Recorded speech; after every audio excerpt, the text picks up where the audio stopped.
Okay, how about now? The still no sound? Let me.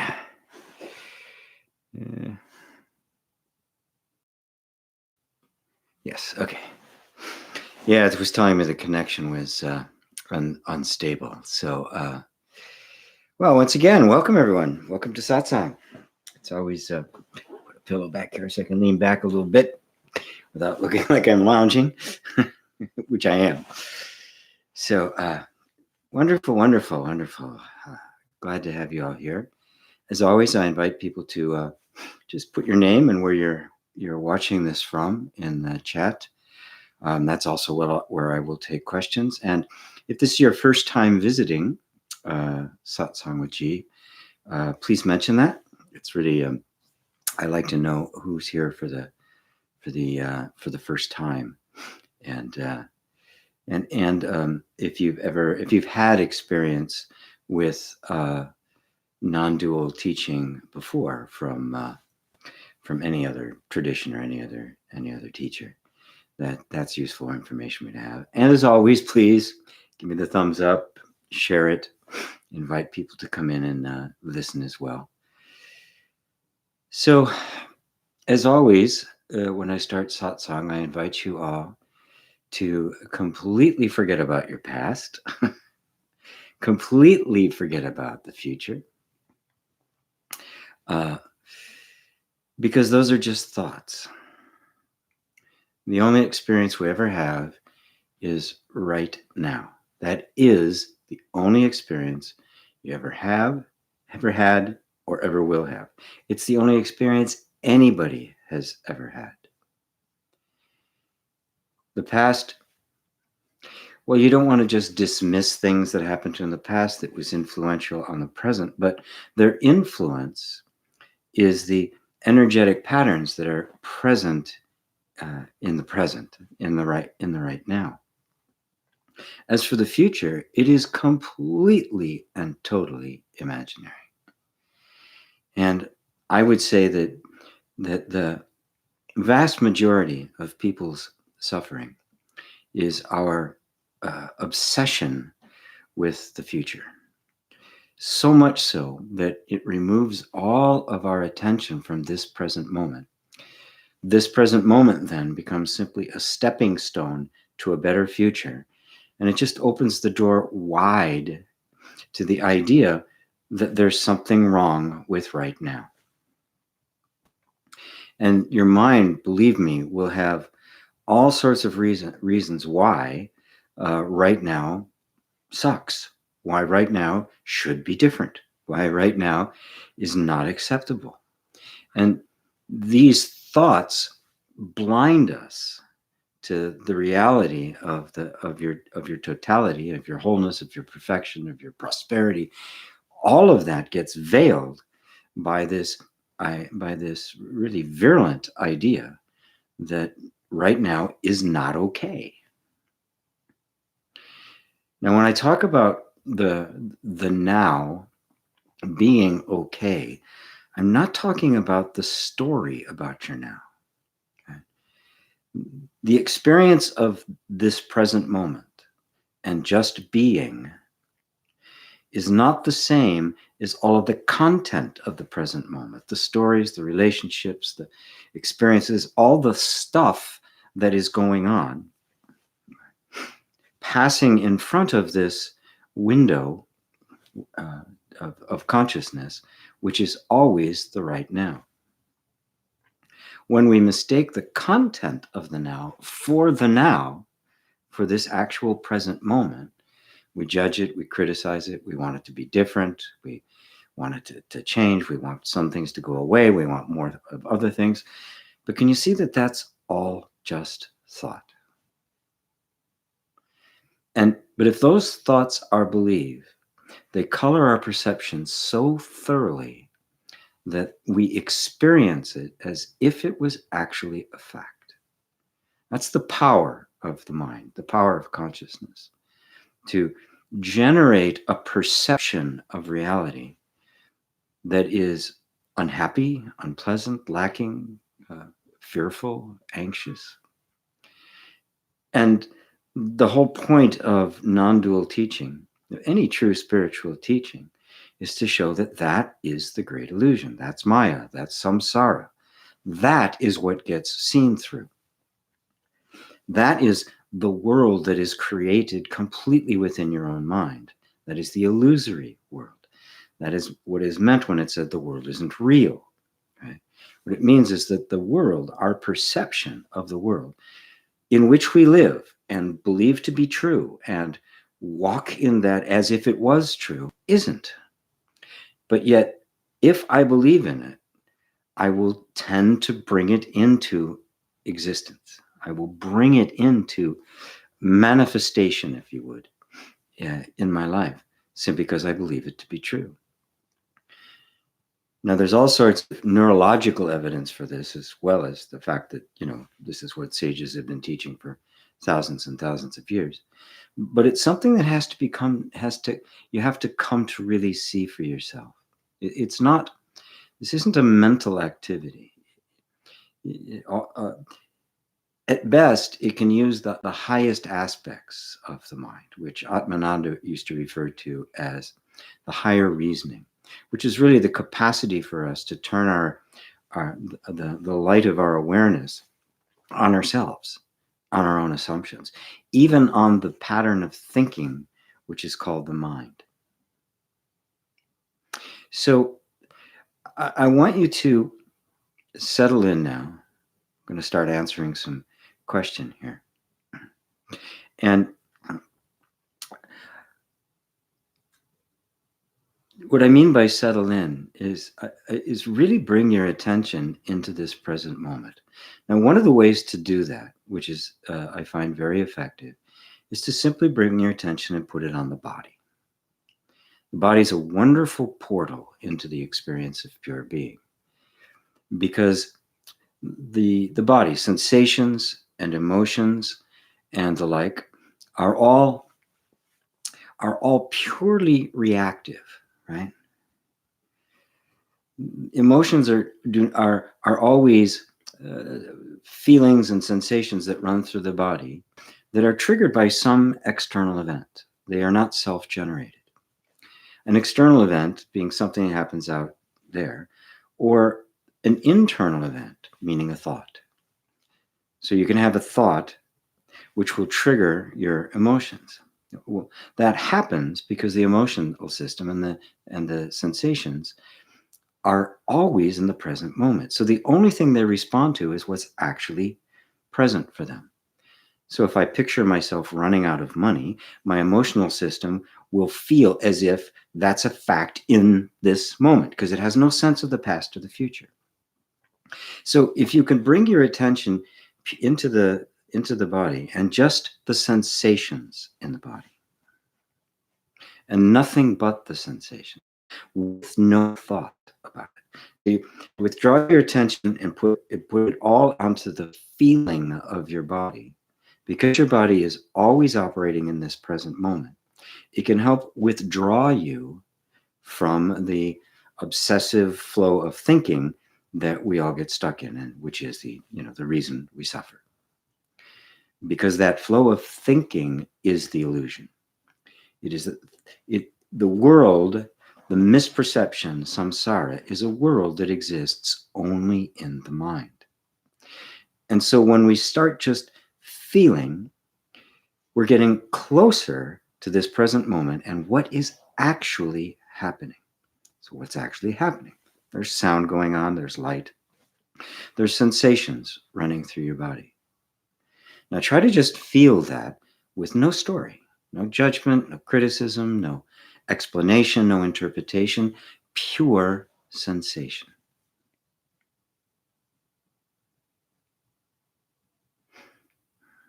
And notice the effect that has. It immediately starts bringing your attention into the now. Some people that's hard, so what I recommend is you just focus your attention on your breath. You start deepening your breath and just watch it go in and go out. Very classic way of starting meditation. But the point isn't to improve your concentration. The point is to simply create a space between the otherwise constant flow of thoughts that we get wrapped up in, which are creating an imaginary world, and between that and the actual experience of being present.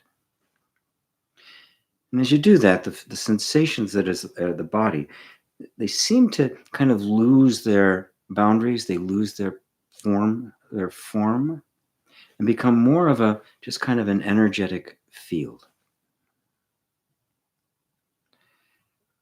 And that's really all you have to do. Taking a step forward, a step backward from that, is to simply notice that there's something aware of all of it.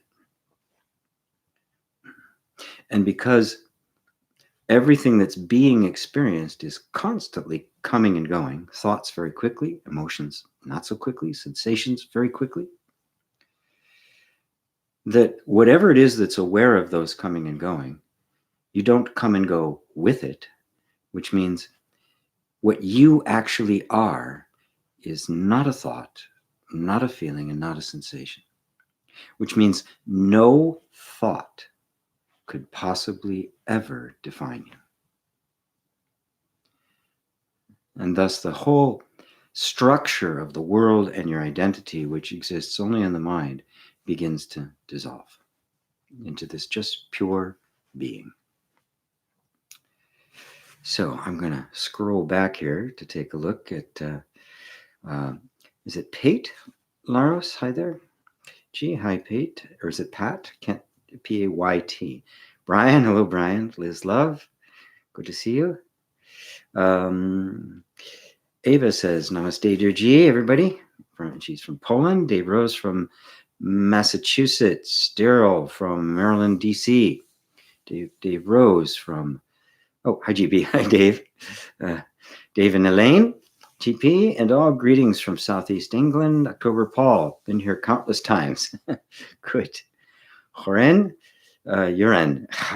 I'll never get your name right, man. I mean, how long have I known you?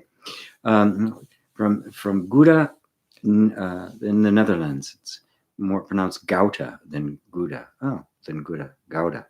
Okay, cool. Chris Skills. Hello, GP. As you're doing Satsang right now, that is what consciousness is doing. Consciousness is manifesting GP doing Satsang. I get mixed up when I hear my mind is doing this, but there is no mind. There's just consciousness. Yes. This is the hard part of teaching non-duality, because you kind of have to hop between different levels. The mind is consciousness, right? When it's seen as it actually is, it's simply the dynamic aspect of consciousness. It's consciousness as creator rather than consciousness as pure being. The thing is that the mind, when it is believed to be something separate and functioning, creates a world that it then believes to be objective and real. And when I mean real, I mean, when I say the word real or true, what I mean, something that exists self-existent. It exists in and of itself. It is not a belief somebody is holding. It is true whether it is believed or not. So the objective existence of the world, a world that is believed to exist independently of the perception of it, is the illusion. And when it is believed that way, you get the mind that is used in a lot of spiritual teaching as Maya, as samsara, as the illusion. It is the illusory mind. When the world is seen as consciousness, as being one with the perceiving of it, that it does not exist separate from the perceiving of it, you are now seeing the world as it actually is, consciousness, pure consciousness. So it's not really a contradiction. It depends on whom I'm talking to, and the nature of the question, right? The image held by you or by anybody that thinks that the world you are perceiving exists separate from your perception of it is samsara.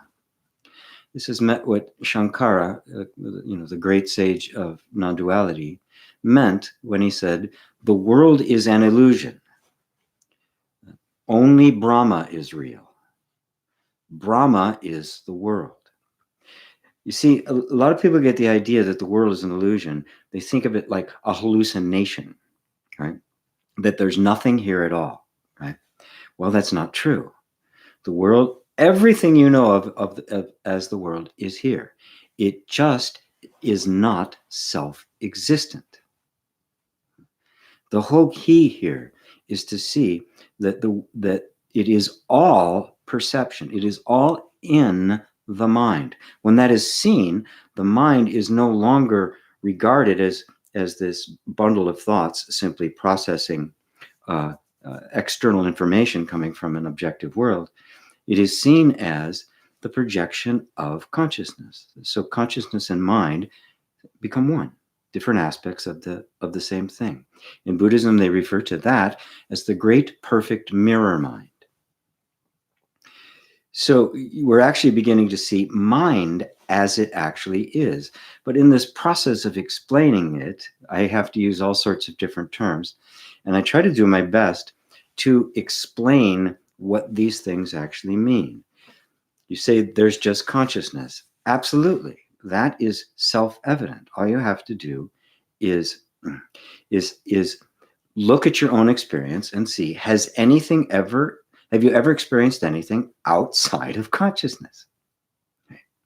So there is a belief in consciousness about an experience that's taking place in consciousness, and that belief is that the experience is actually not taking place in consciousness. It's taking place somewhere else. Well, there's no evidence for that. Absolutely none. Because consciousness is the only experience you ever have. Right? So when I talk about mind as creating this world, I'm talking about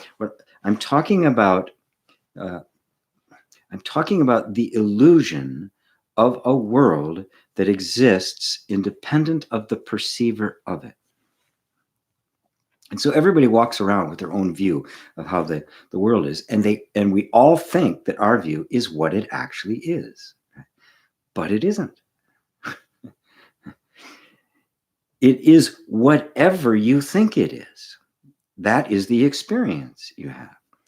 When that experience believes, when that ignorance is there, that thinks that what it's believing about something that has a self, that has an objective existence, that is real in and of itself, is self-existent, right? You're in the illusion, right? That is the deluded mind, the unawakened mind. When you see exactly the same world with no changes whatsoever, but perceived as mind and not as matter, now you have the awakened mind. That's the Buddha. That's the experience of reality here and now. And that creates an enormous shift in the way we live our lives. Because with that as the dominant energy now, the whole way in which you do things, talk, act, relate, everything shifts. Because nothing is other than you anymore. But the you I'm referring to is not the ego. When you believe that the world is objective, you think of yourself as an object in that world. And that's the egoic mind. That's the prison we are constrained in. As that dissolves, we discover that there is only one consciousness. It's not my consciousness and my illusion of the world. That's the illusion. There's only one. And that one is simply seeing everything. Everything arises from it. But at that point, even the word consciousness or pure awareness, they begin to fall apart. I mean, in pure non-duality, you can't even talk about enlightenment. Because when something doesn't have an opposite, what does enlightenment mean without ignorance? I mean, they both kind of fade away into this pure, perfect awareness. And then experience is simply seen as it is. In Buddhism, they refer to it as isness. Somebody would say, well, what's this, right? And the Buddhist would answer, this is this, nothing else. We don't need any extra explanation. Right? Like somebody saying, what's orange juice? Right? We go off into a great explanation about what orange juice is and its color and its shade and when it's ripe and where it comes from. Or you can just hand somebody a glass of orange juice and go, that's it. Pure experience. Does that cover it for you, Chris? Pate says, I have a question. Have you heard of ayahuasca and how do you feel about it? Yes, I have. I actually have several friends who are shamans who do ayahuasca ceremonies. I think, like many progressive paths, it has its uses. It is all.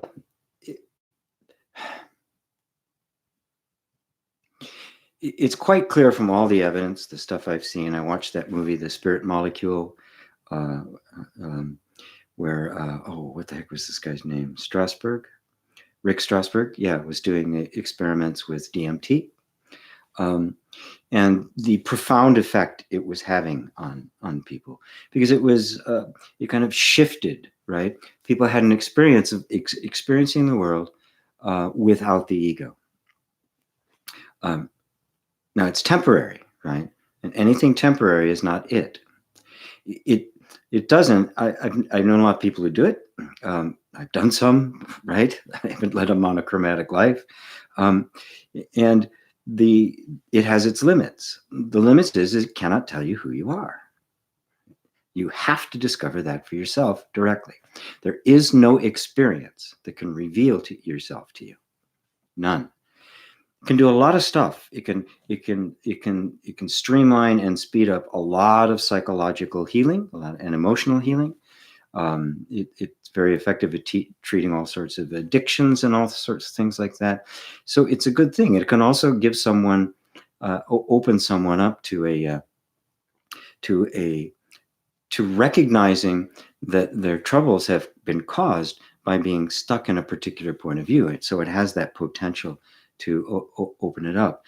That's as far as it can go. There's a lot of spiritual traditions that have that. The Kundalini experience. There's, the experience of samadhi in traditions and some yogic traditions. They can all give you a very heightened sense of awareness. They can help an individual progress, but this isn't the progressive path. Non-duality, as I teach it, is not a progressive path. It's more, Zen is not a progressive path. It's a sudden path.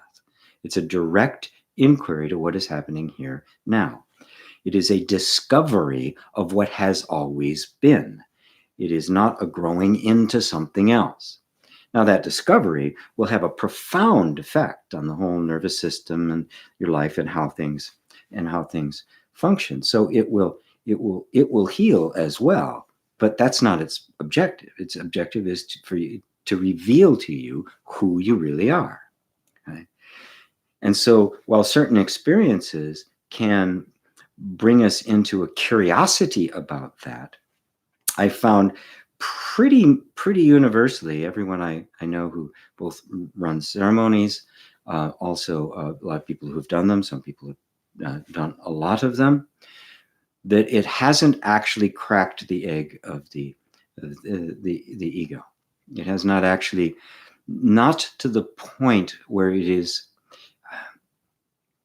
There's always a coming back to that. The vasanas reassert themselves. The sense of a separate self continues to reassert itself. It cannot break that. The only thing that can break that is your own direct seeing. So for some, I think it is a useful thing to do. For others, I think it's a distraction. Much like, in yogic practice, there's a lot of yogic practices that I think are very good. There comes a point at which the practice gets in the way of awakening. And so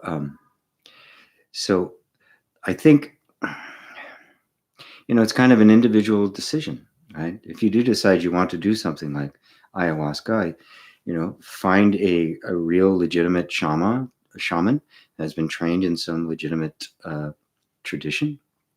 Well, the same is true of any of the psychedelics, whether it be mushrooms or ayahuasca or DMT, and there are some other ones as well, peyote, San Pedro. There's many different ones. Get yourself a real shaman. If you can find a Native American, a genuine Native American shaman or roadman, they're the ones to do a ceremony with. But make sure that it actually is a ceremony with the strict objective of kind of breaking through barriers that have just been too difficult to break through on your own. But be very, very clear, that is not a non-dual inquiry. The non-dual inquiry is what we're talking about here. Who are you? Right. What is consciousness separate from all experience, no matter whether that experience is suffering and pain and hard, or if that experience is blissful and angelic, right? Seeing lights and colors and all of that, or just, feeling one with everything, right? Great. If it's just an experience, right, it's going to shift. If it shifts, if it changes, if it comes and goes, it can't be the real thing. The absolute awakening cannot be something that comes and goes. It has to be discovered that it has always been here. Because if it comes and goes, it's like anything else. It isn't real because it doesn't have permanence. So I hope that helps you. It's like, again, I don't want to discourage, because everybody's got to make their own path. Whatever you need to experience in order to bring it to that, you need to experience. So whatever you're drawn to, do it. Just do it correctly.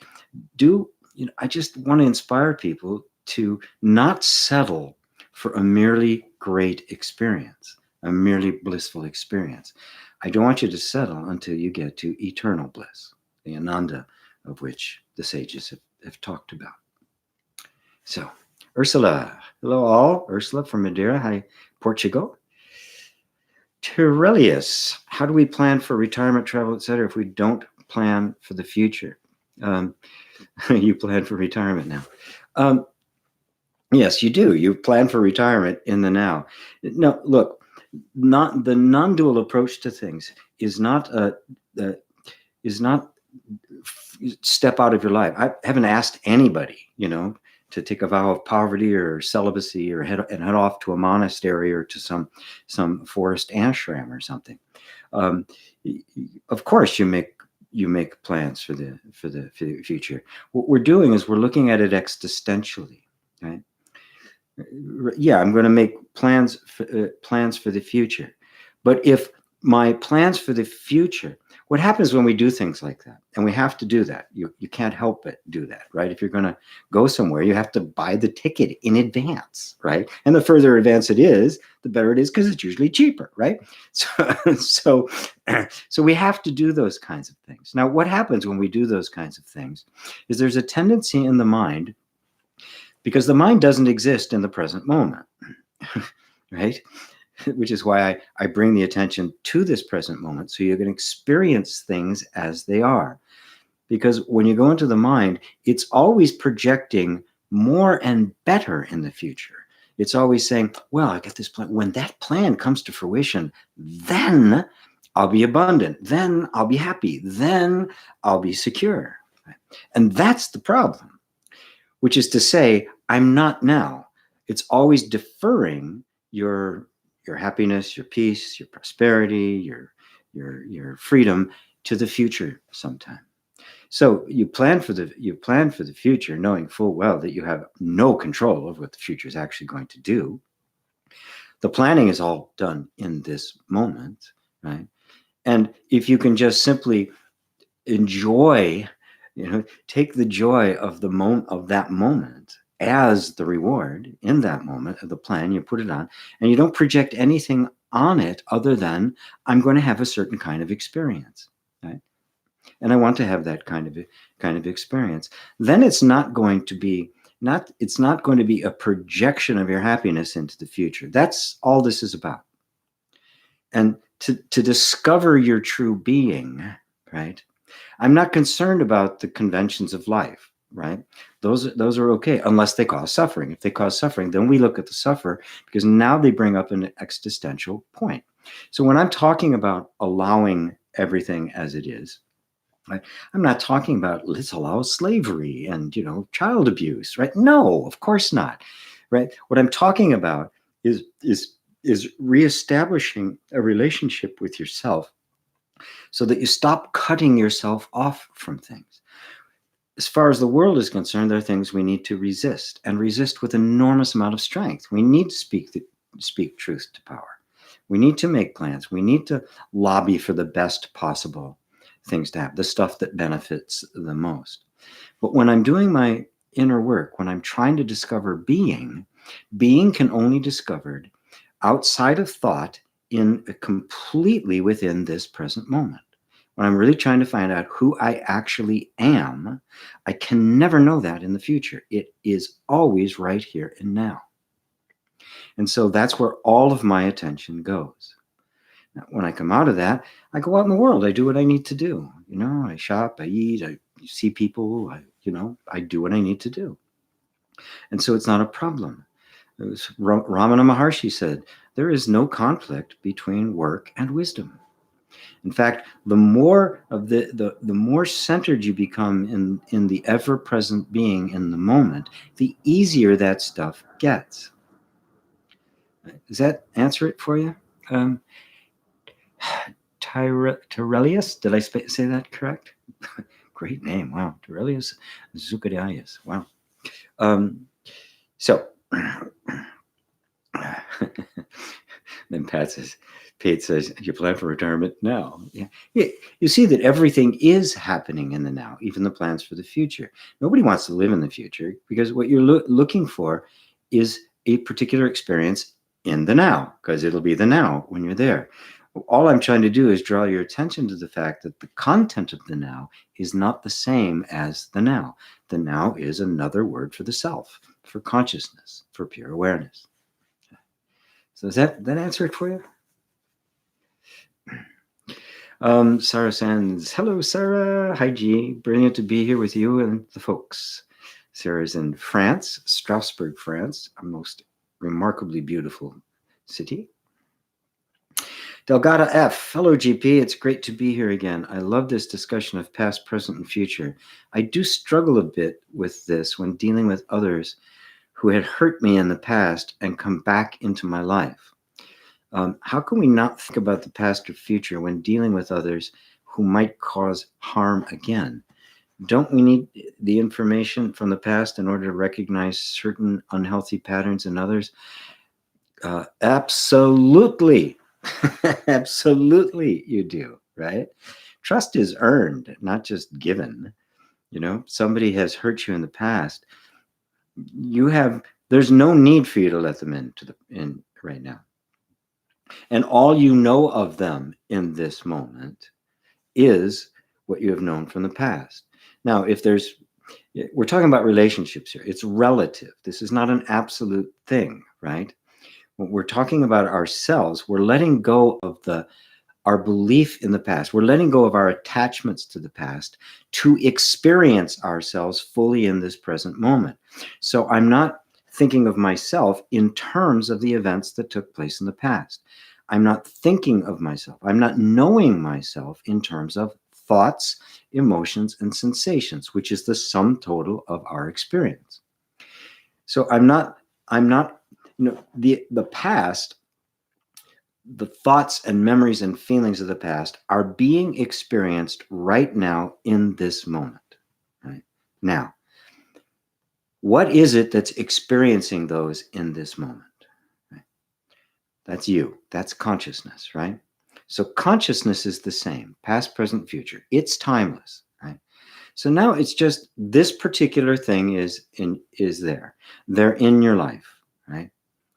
You don't have to trust them, unless they earn it, unless they prove themselves worthy of your trust. You don't even have to let them into your life. Maybe you have to, maybe they're family, maybe it's a work relationship or something that you have to deal with. In which case, you deal with them to the degree that you know who they are. There's plenty of people that I know that I trust, and lots of people that I don't trust, and people that I don't know well enough to know whether to trust them or not. So I'm on my guard for that. So I'm really just trying to draw a distinction between how we interact with folks relatively and how we are looking at ourselves, right? Because I don't want you to look at yourself relatively. I want you to look at yourself absolutely. That is, knowing yourself, not in relationship to anything else, not in reference to anything else. To know yourself right here, right now, without referring to something in the future, where something that might happen in the future, something that's happening now, or something that happened in the past. Because that which is experiencing that is always the same. It was the same then. It will be the same then, no matter which way you go.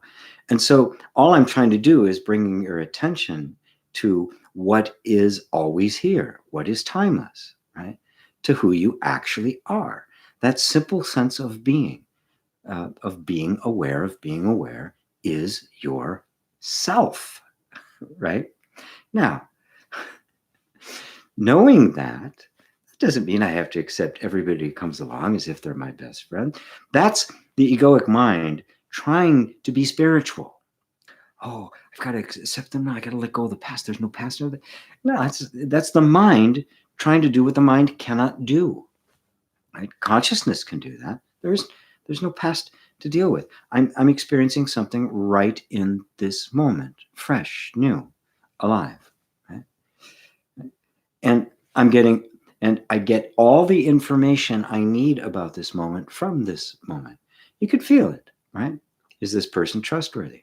Now, if you're relying more on your memories and projecting it on this person and not your feelings, now you're letting that cloud your vision from what's actually right in front of you. What do you feel, right? Do you feel safe with them? If not, then don't trust them. Simple, right? It has nothing to do with past or future at that point. At that point, you're really wide open. You're not holding a grudge. There's nothing prejudiced. You're simply responding intelligently and accurately to what's actually here. Does that help you with it? Right? Because we don't have to say, oh, they hurt me before, they're going to hurt me again, because that sets up a pattern in the mind that can be a little bit untrusting. Instead, just go, well, they might not, but I'm just going to feel my way into it, and not going to trust too much until I know. And that's just wise. That's just a legitimate way to do it. Does that help you, Delgado? Oops. Boy, questions are coming in quickly. Pate, I think.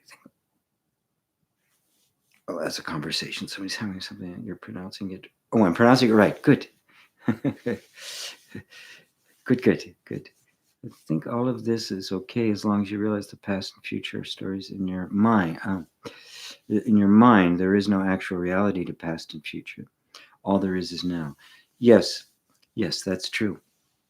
There is only now, and if we see the past as some real thing that is creating our now, cause and effect kind of thing, it isn't. Our belief that it is creating our present moment, not the past.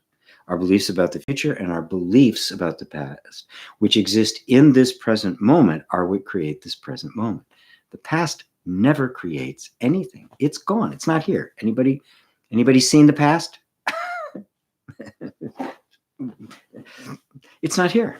So what is here? My beliefs about the past are here. Right? That does influence, fog my vision. Right? Can you see that?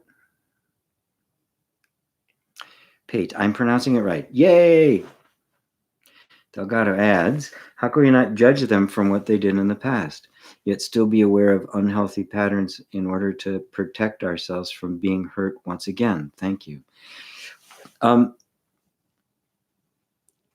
Well, look, the way you let go of judgment of anybody, the way you come to forgiveness, is to realize that all all hurtful, selfish, cruel, barbaric behavior results from unconsciousness. It is identification with the separate self and self-protection and narrowing. It's a tiny little narrow of focus. And so not knowing who you are, completely identified with this self-protective self, you are unconsciously hurting others, doing all. You can look at the world. That's what you look around at the world. Look at the state the world is in. Look at the level of empathy there is in the leadership in pretty much every country on the planet, with a couple of exceptions. The leadership of big corporations and the lack of empathy. What is that? That is a graphic and quite bloated example of exactly the same thing that happens in every single individual. It is unconsciousness. Unconsciousness, I don't mean out cold like that. I mean your actions are coming from conditioning and not from a real being.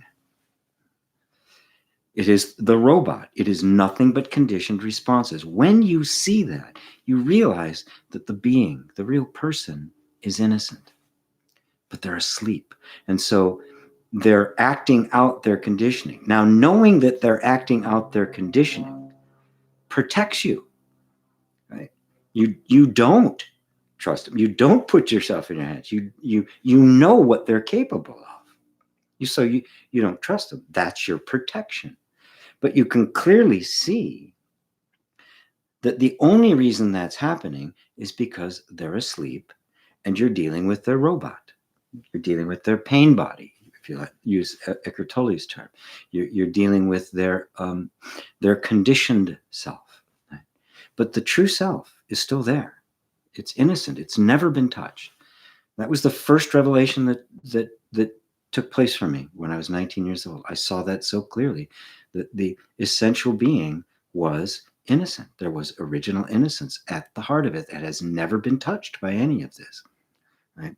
So you can do both. You can be wise, knowing full well what that robotic instinct is capable of, and making sure you're clear of it. I don't go swimming with sharks, okay?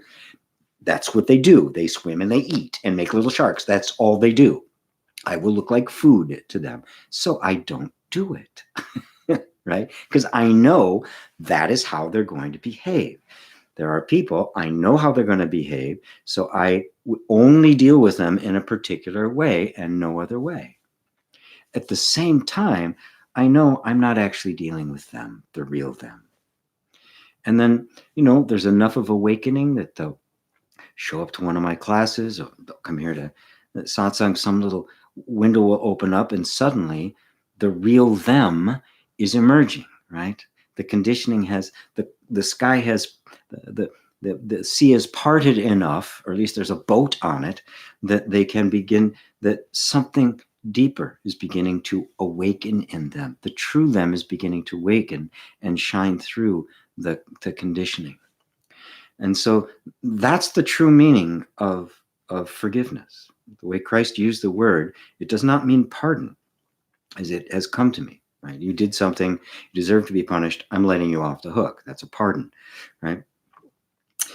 The original meaning of the word was, in the word, in Greek, the way it was translated, I don't know what it meant in ancient Aramaic, nobody does, meant to be found not guilty, to be vindicated. Right?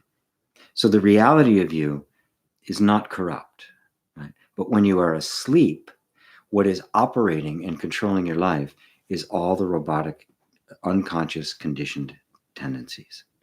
When you can see clearly both, you are walking the path of true wisdom. You are forgiving and protected at the same time. Is that clear, Delgado?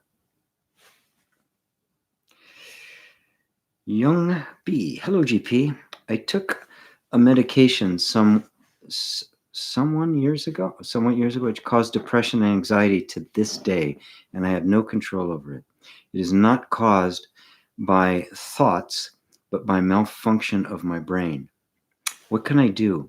Watching it and trying to let go doesn't help, and even seems to make it worse. Well, it's actually a neurological condition, something that they did. And, when I hear stories like this, it just breaks my heart, because I was listening to a fellow named Rupert Sheldrake the other day, which I highly recommend. He's only one of a handful of people who've had their videos, TED videos, taken down because they didn't like what he had to say, because he wrote a book called The Science Delusion, talking about just the extraordinary density of the modern, totally materialistic, mechanistic view of the universe. And one of the things he mentioned, one of the 10 flaws, assumptions that it just has not been really examined, is that all medicine needs to be mechanistic. Only mechanistic medicine works, which means the kind of medication you were given that created more harm than it did good. And so it creates these permanent shifts in the body. So now I'm not a doctor. Right? I have seen physical healings take place. I know it's possible.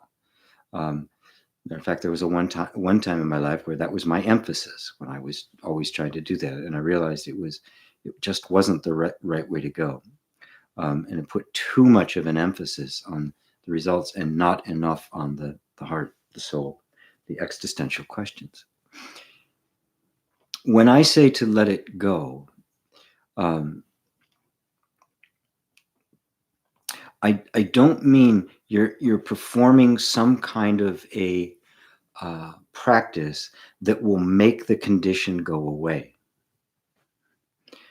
The desire to make it go away is what is causing your suffering.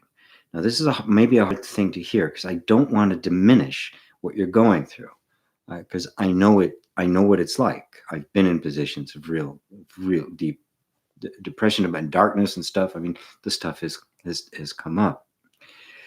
But suffering and just the pain of the experience you're having are not the same thing. Suffering is caused by resistance to what is. So while the physical condition is there, and it has created a certain pattern of feeling and emotion, our experience of sensation, emotion, and thought, right? Which is not pleasant for you, which is very unhappy for you.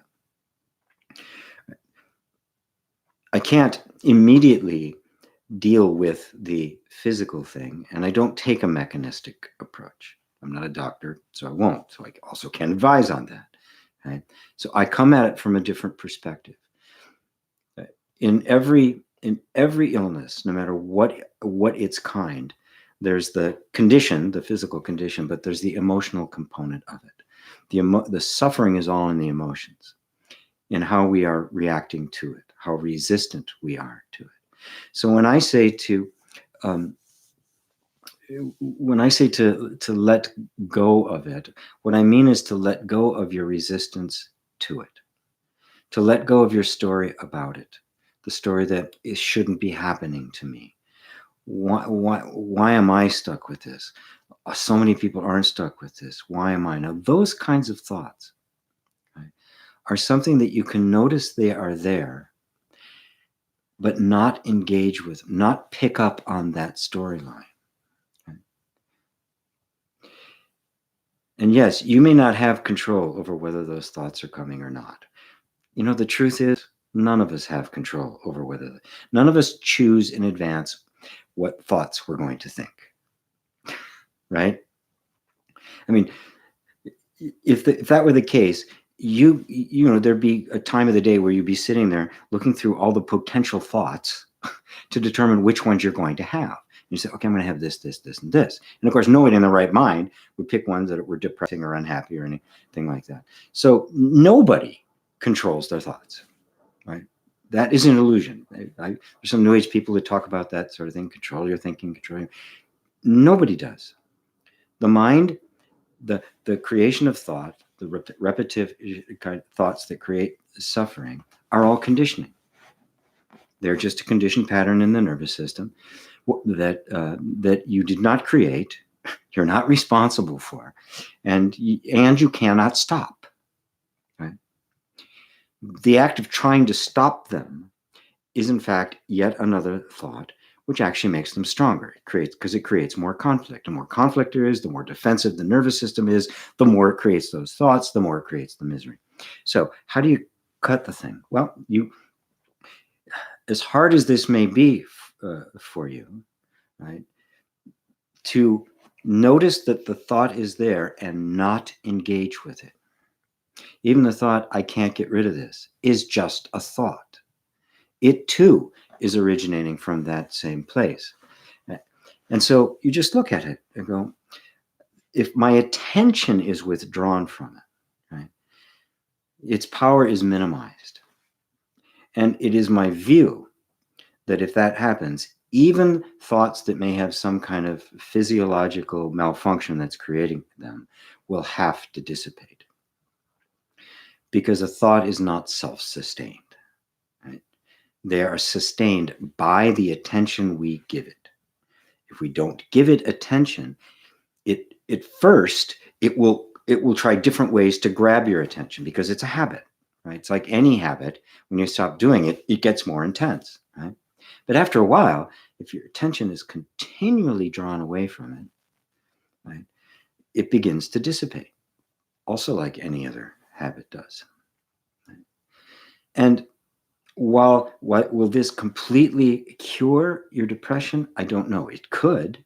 I do know that it will begin to give you more of a sense of freedom, because it is possible for you to know yourself as you actually are, completely independently of those thoughts. And there is absolutely no truth to any thought that says this is permanent, this is absolute, this is real, you're stuck with it, there's nothing you can do about it, and it's going to get in the way. You can't attain awakening, you can't be happy. There's never any truth to any of those thoughts. And so no matter how many times that thought may come back to you, you just go, no, it's not true. No, it's not true. And I'm not going to be believing it into existence. And then see exactly how deeply inward you can go. When the mission is no longer to get those thoughts to stop, but to know yourself as you are, it'll give you a different focus of attention. Like the meditation, well, it's more of an exercise that I did at the beginning, where you would just withdraw your attention into the body. You can start with the breath, and then just feel the body. Just really try to sense the body rather than think about it, rather than picture it. When your eyes are closed, form, outline, color, all of that sort of stuff exists only to the eyes. It does not exist to the kinesthetic sense. So you're going to feel yourself, and you're just going to try to feel your inner body. Feel the energy field that is your body. And you just keep going with that. Right? And just keep bringing your attention back there. The habit will be to bring your attention back out, onto the thoughts are still there, but that itself is just a thought, right? Trying to grab your attention and bring it back out there. Just say, thank you, I don't need you right now. And bring your attention back into just feeling your body as it is, accepting it as it is. If it feels content, great. If it feels discontent, great. If it feels anxious, fine. If it feels relaxed, fine. You have no agenda, right? The only goal is to be present right here in this moment. Not so that being present will have some salubrious effect on your experience. Just to be present. That's it. That's the whole reason you do it. And then you sink even more deeply into it. You start becoming aware of being aware. You're aware of that very subtle place that is cognizing all the thoughts, all the emotions, all of the sensations, all of the perceptions, that all of those are appearing to something else. Of course, what that something else is you. But now you're coming to know yourself without reference to thoughts, emotions, or sensations. Now, it seems weird to people because there's not really anything there. You've only got a very, very subtle feeling there. But that subtle feeling is enough. It's all you need. That is awareness aware of itself. You're not aware of it because you're looking at it. You're aware of it because you are it. And so now awareness is aware of itself. This is what is known as self-realization. Is it the full realization? No. It's the highest practice there is, though. Because beyond that point, to get to the full awakening, right, no effort can be exerted. You've gone as far as you can go, right? No effort, no practice, nothing can take you any further. And that's where you go. And truthfully, when people have something like this that makes life difficult, I'm not all that troubled about it, simply because, when life is really fun and great and there's all sorts of good things going on, this inner journey may not have the same level of intensity for somebody that life has lost its luster. Where else am I going to go? It's time to go within. There's nothing for me out here anymore. And so it's not necessarily a bad thing, right? So use it. Use the current experience you're having as the catalyst to go more deeply into who you really are. And simple as that. Eckhart Tolle was, up till 29 when he had his awakening, was just almost in constant suffering. He hated himself. It was just misery, depression, day after day after day. And he said if it hadn't been for that, he'd probably be just, sitting around drinking beer, watching soccer or something. It was the catalyst that made him who he was. So does that help you, young bee? I hope I've been able to really touch you with the spirit of what I'm talking about.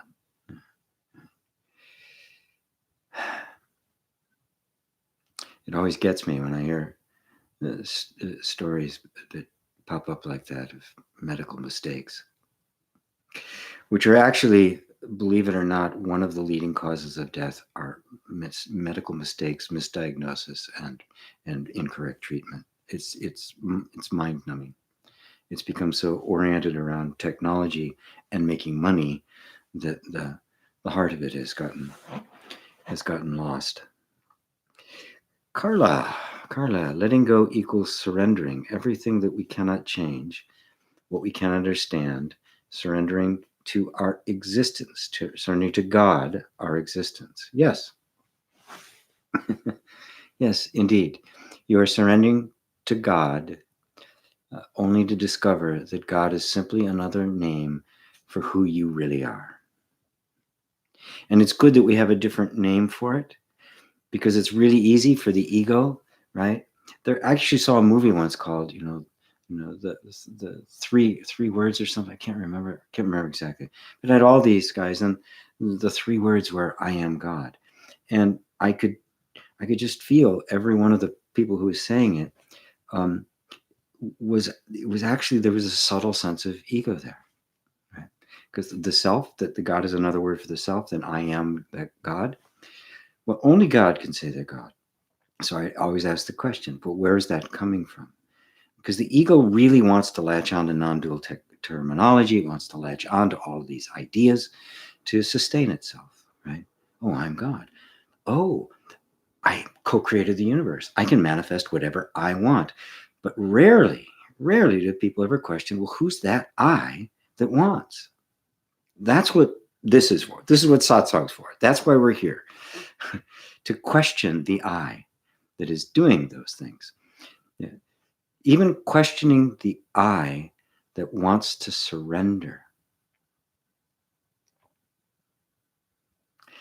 Notice that that desire to surrender, there's, I want to surrender. I need to surrender to God.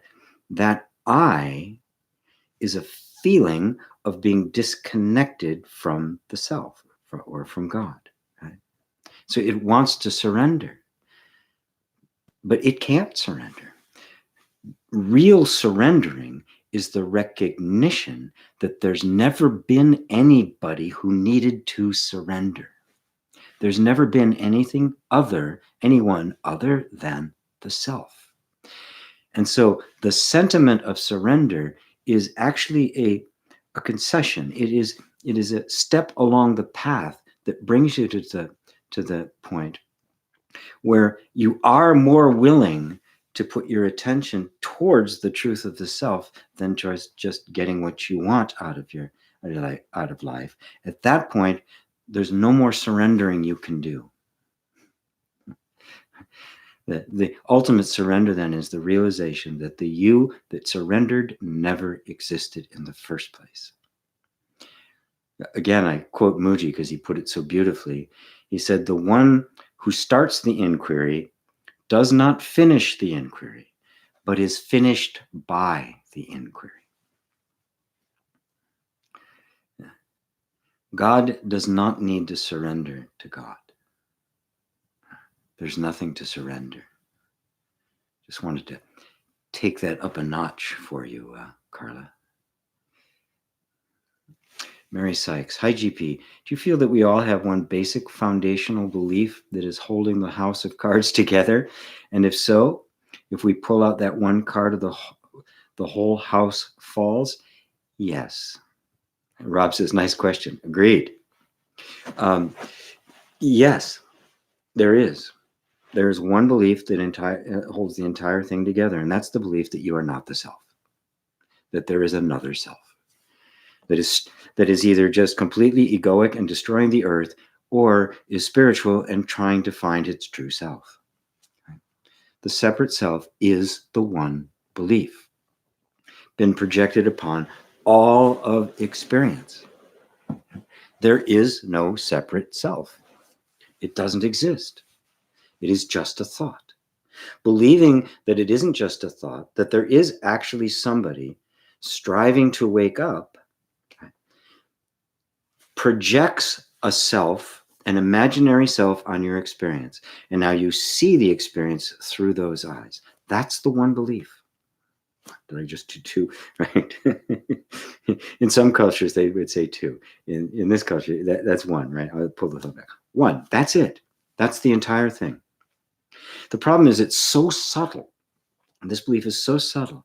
And even when we begin to take it apart in our minds and really begin to sort it out and can see the difference in the thought, it's still present as feelings, as reaction and responses, and also as sensations.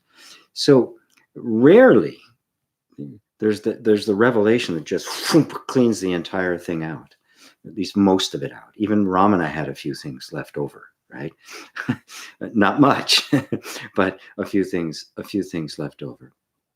But for most of us, that there's an awakening that takes place, but there's this other there. But it has to move south. It has to go into the rest of ourselves. So start from the premise. I mean, Ramana Maharshi said that the biggest block to enlightenment was believing you weren't enlightened. Now ponder that.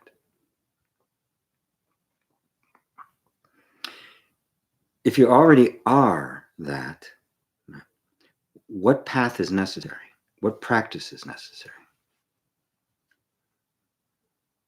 But the mind says, well, but if I was, wouldn't I be like this? Of course, not true. It's just the mind has got an idea of what enlightenment is, what awakening is, and now it's comparing your experience to its expectations, saying, no, that's not true. You can't be enlightened. Who isn't enlightened? So this habit energy is putting in front of your consciousness, which is the enlightened one, this picture of someone who is unenlightened. And it looks like they're actually a real person. And they're not. It is an image in the mind. being beheld by what? By the perfect awakened being. Your consciousness is the awakening. That is enlightenment. The consciousness that hears my words right this moment is the awakened one. That's the awakening.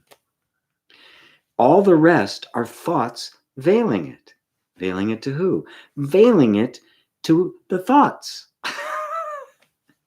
Because even the thoughts that are veiling it are appearing to it. So it can't even be veiled. Consciousness cannot be veiled.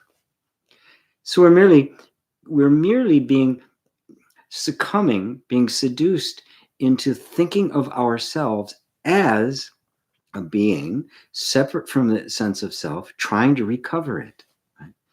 But that entire thing, that sense of a self and the practices and everything they do to come to their full awakening, is all happening on the screen, being held by the perfect awakened one.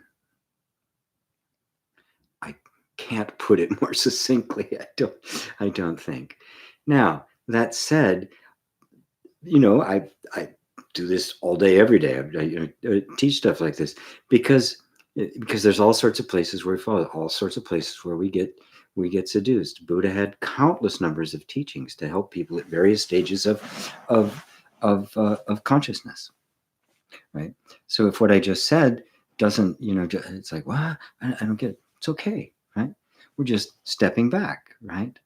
That's the exercise by just going into your body. Where do you think it leads? It leads right here to that which is beholding the body, holding the thoughts, the emotions, and the sensations. What is that?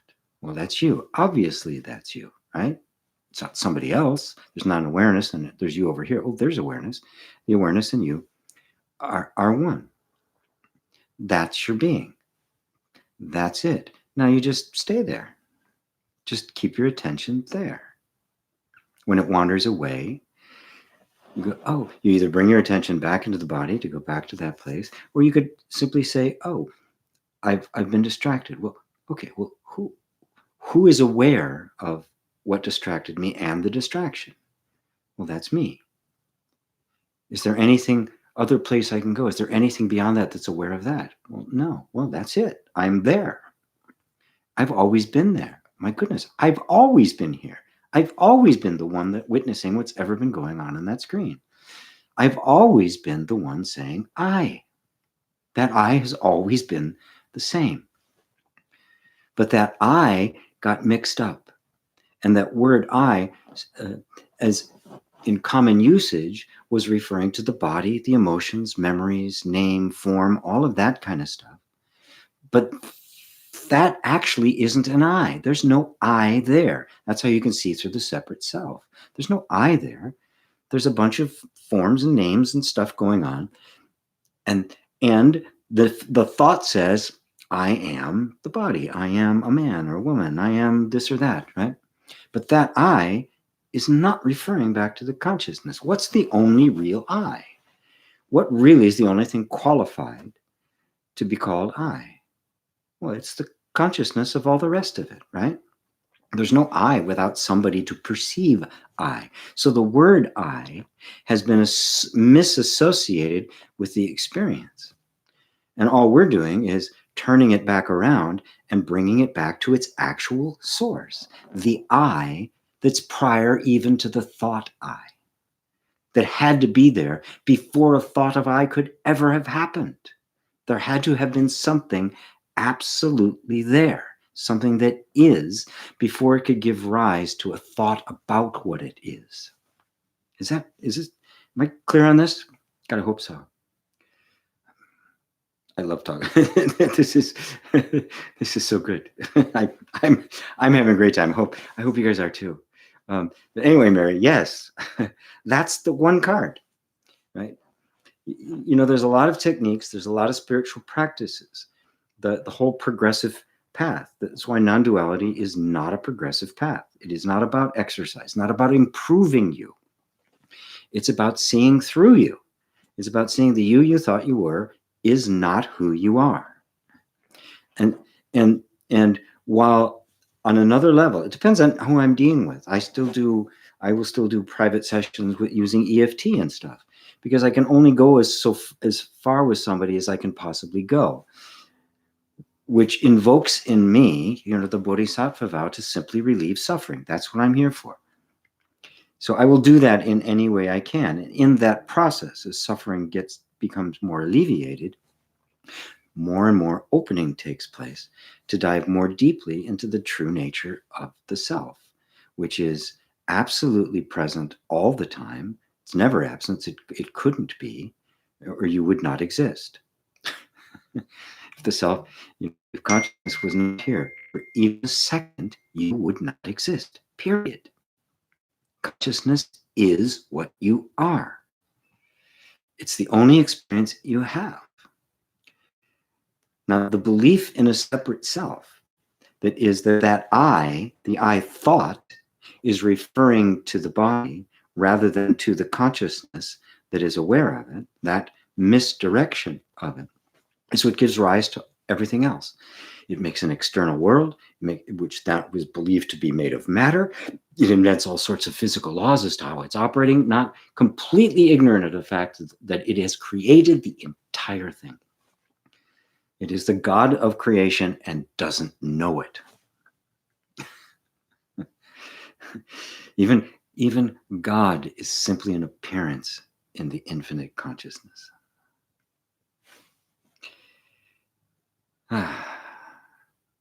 Pate says, thanks, GP. You're very welcome, Pate. Tyrelius. Hi, GP. Do we start from scratch next life if meditation practice in this life has not led to self-discovery or enlightenment? Oh, thank God, no.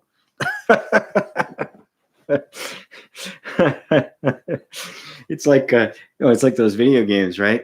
You almost got there, and then you got to start all over again and go through the entire thing. No, it's not like every insight into your true nature has permanently dissolved at least some of the illusion. Right? You have made a dent into the vasanas. The vasanas being those deepest tendencies that go from lifetime to lifetime.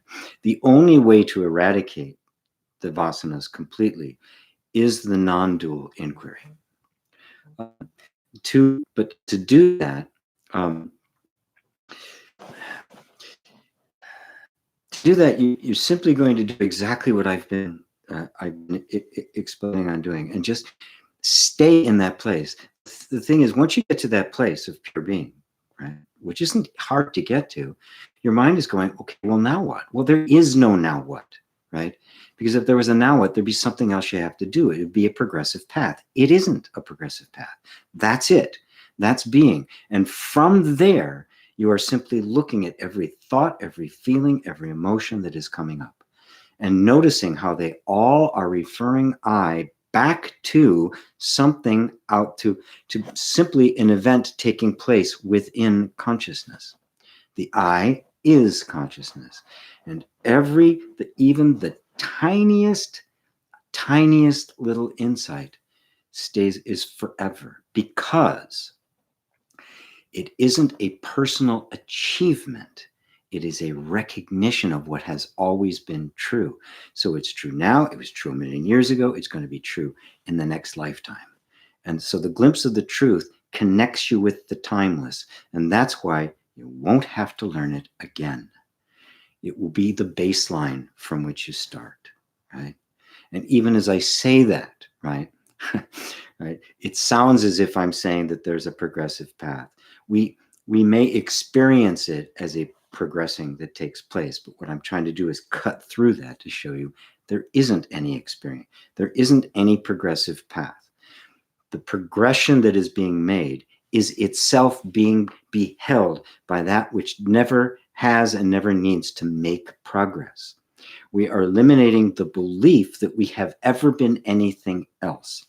And if you're doing that work, if you're just progressing, the next life, some stuff will be easier, some stuff will be harder. But if you're doing this, the next life will be completely different. But what I'd highly recommend is you don't need another life. How about waking up now? How about let's not postpone it, right? Realize who you are now. Realize the self. Don't let the mind tell you it's going to take a lot of time. We got to go through this. We got to do all these steps here. None of that's true. You are the self. Know it. You can do that right now. Thank you. You're on. I never fully understood the imaginary subject-object split. You didn't. You never believed it that there was a subject-object, or you never really understood the duality or the non-duality of it, right?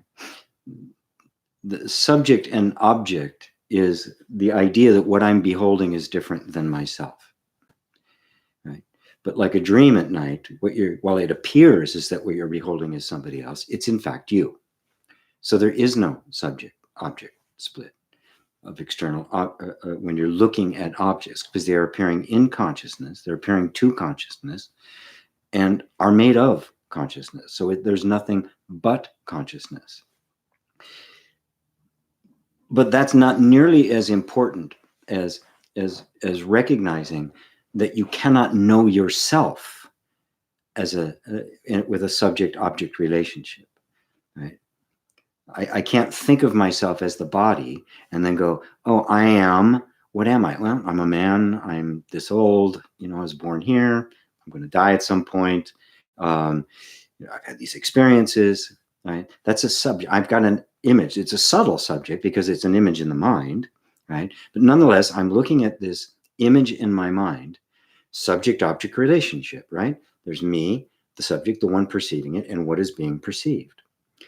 But now, if I just step outside of that and see that that is just an image in my mind, and I want to know myself directly, not through an intermediary, not through a model or an image of myself, but to know myself directly, the subject-object doesn't work, which means science, classical analysis, all of that doesn't work, because that's all how we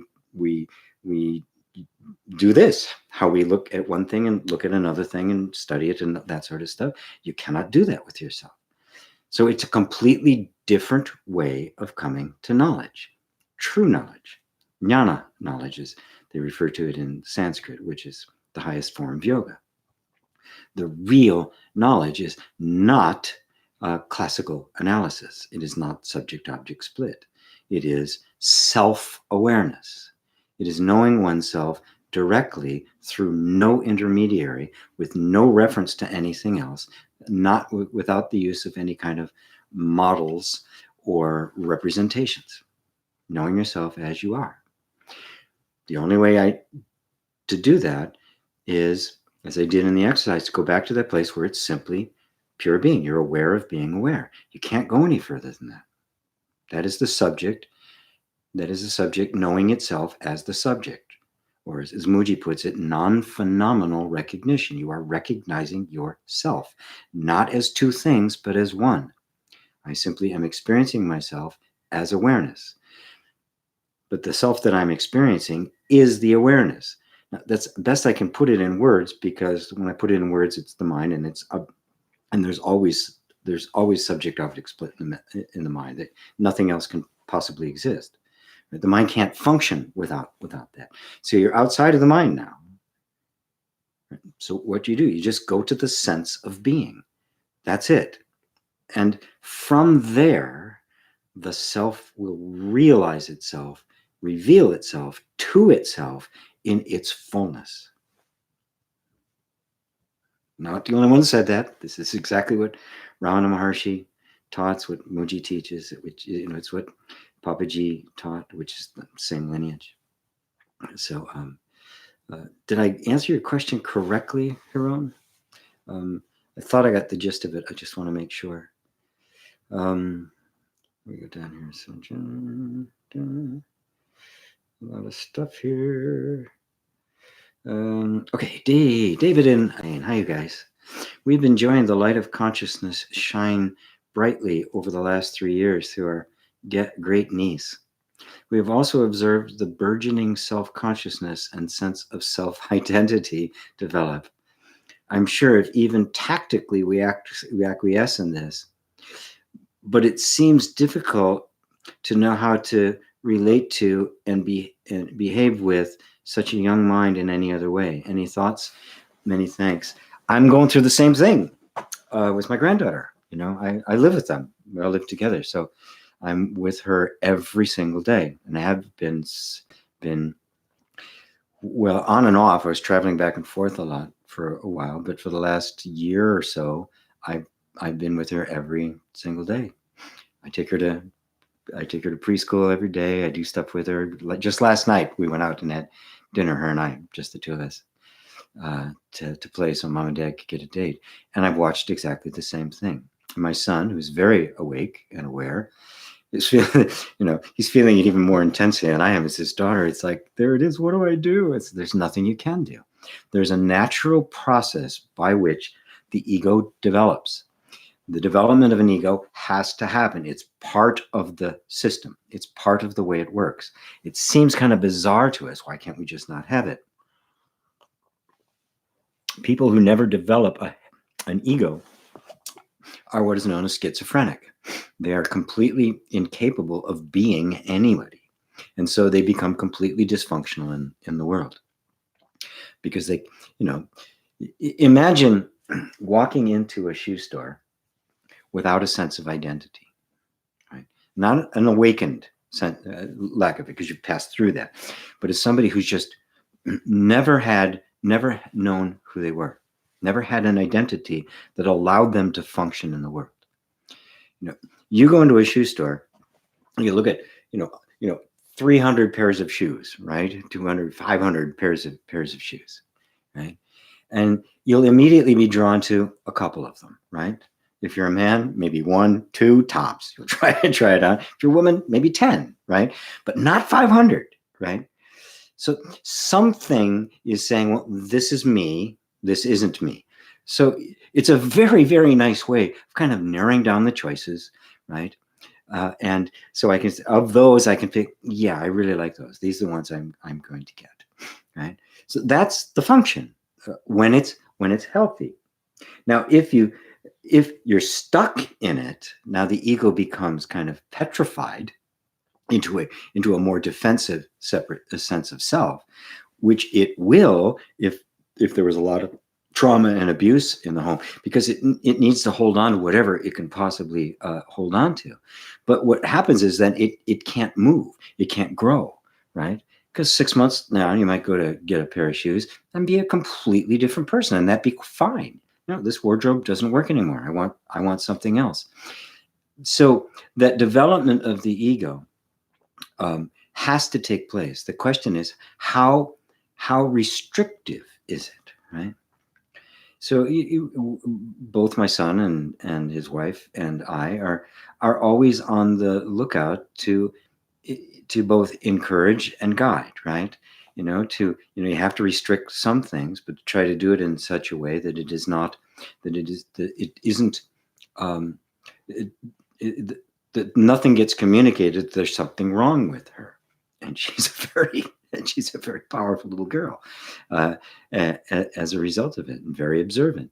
So this kind of stuff, yeah, you watch it grow, and what do? You are there loving her every single step of the way, and simultaneously watching for what is emerging. Because on one hand, the ego has to form, but on the other hand, there is, in every single human being, there is a unique individuality that's appearing. And that's real, right? Every single form in the universe is different than every other form. It's amazing when you think about it. All having exactly the same origin, the same consciousness has produced absolutely everything, right? And yet every single form that's produced is 100% unique in all the universe. I mean, it's just miraculous and absolutely mysterious to ponder. And so what's happening is this incredible individuality is appearing within a particular environment, and it's kind of having to navigate this environment. What can I express? What can I not express? What's going to work? What isn't going to work? You can see there's literally millions of tiny little, for lack of a better word, decisions being made by the nervous system constantly as to how to function. At the same time, it's learning to talk. I mean, amazing how much stuff is going on at that time. And one of those things is a sense of self. That sense of self, if it really develops in the most healthy way, it won't be hard for somebody to hear the truth, to hear the Dharma, and begin to let go of that self and go on to the next, and go on to that which is beyond the ego. So it's not the absence of the ego, it's that goes beyond the ego and it subsumes the ego. So now the ego doesn't really exist, but that capacity to take form and to be in the environment and to meet the environment with all the resources available, that is still there. But now it's being governed from a completely different place. It's not being governed by the conditioned patterns anymore. It's being governed by the wisdom that is consciousness. A lot of the stuff I'm going to be talking about in the chakra class, the chakra intensive, which I hope many of you will consider signing up for. I'm teaching it differently. I've completely abandoned all the ways that I used to do it. I'm probably even going to replace in the interreconciliation course the sections I did about the chakras, because I have a different way of approaching it now that I think is better. And it's a long class, and 10 weeks of actual class. It's my investment of time in it is about 4 months, and I haven't finished it yet. But I've got to get a minimum number of people in it. I really actually can't. I can't do it, and I don't have enough yet. So I'm asking anybody who would, who is interested to consider participating, because I'm going to be talking about exactly this whole process by which we come to a place, how we actually get empowered by all the different aspects of ourselves, how they get limited, how it gets liberated, and how we eventually kind of let the entire thing sink into what I call the light at the center, this place of consciousness that has then full access to all of the creative power of the human being, because that's the ultimate achievement. It doesn't transcend the human being, it liberates it. Transformation, not nirvana, was the Buddha's teaching. So gpwalsh.com/chakras will get you there. So I do hope some of you will join me in that. There's my little plug. Tyrelia says, yes, sir. You answered my question. Thanks.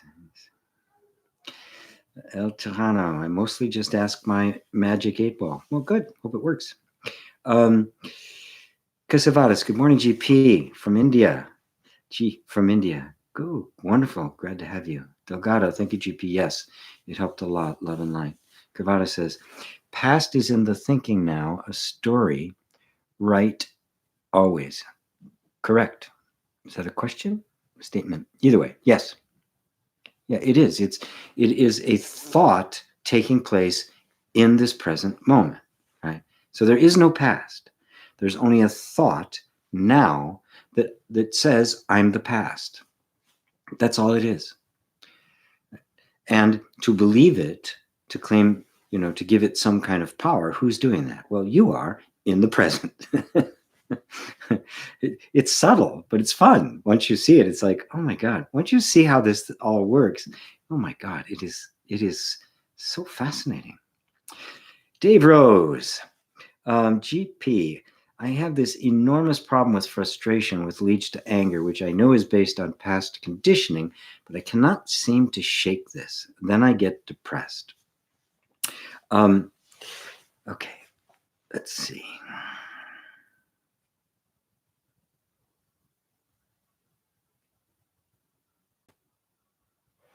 Well, Every time I get asked a question like this, the answer may come out differently. But let's take a nice look at it. First off, let's look at what's actually here. Now, there's a couple of things. When I look at your sentence here, what I see is here is actually what the actual experience is a feeling of frustration,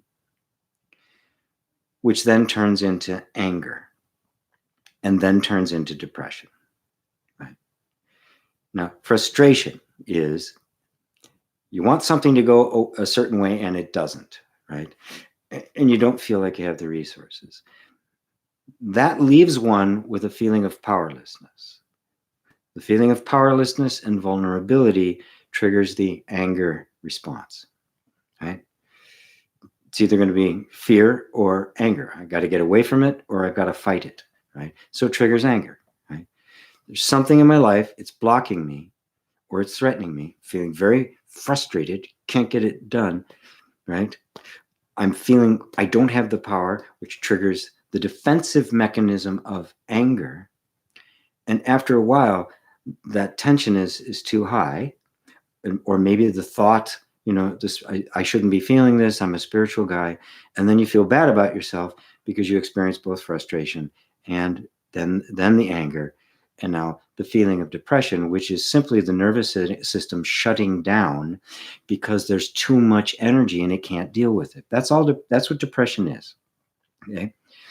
So what's happened is the frustration is there. It triggers an anger. There's this conflict that is you can't resolve. And after a while, the tension becomes too much. The nervous system suppresses it. And that's what you feel as depression. Just, it's been suppressed. After a while, that'll all go away. What you are experiencing is exactly what happened to us in childhood. That's where all the repression comes from. That's where our conditioning comes from. That's where the false sense of self comes from. That's it in a nutshell. Now, that's what you actually experienced. Now, look at the rest of what you said. I have this enormous problem, right? Now, the frustration came. It did not announce itself as an enormous problem. It was just this feeling, trying to do something, being thwarted. It's a feeling. So the I have an enormous problem is the mind making up a story about it.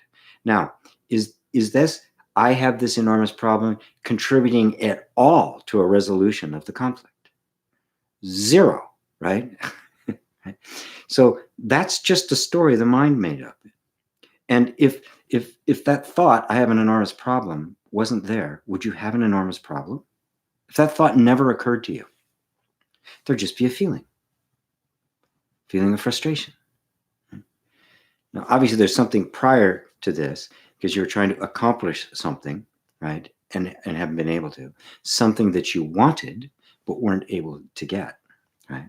And so the frustration comes up. Right? So there's a desire, there's a frustration of the desire, then there's anger about the frustration and desire, and then there's the mechanism that shuts the whole thing down because it's way too much energy to be able to endure.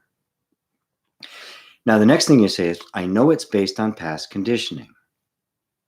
Again, did any of those things that came up tell you this is from past conditioning? Or is that a thought about the experience? Right? This is what I mean by what's actually happening. Discerning between what's actually happening. And the desire actually happening, the frustration actually happened, the anger actually happened, and so did the shutting down of the anger. Those actually happened. The I have an enormous problem did not happen. The I know it's based on past conditioning did not happen. I cannot seem to shake this did not happen. Those are all added later.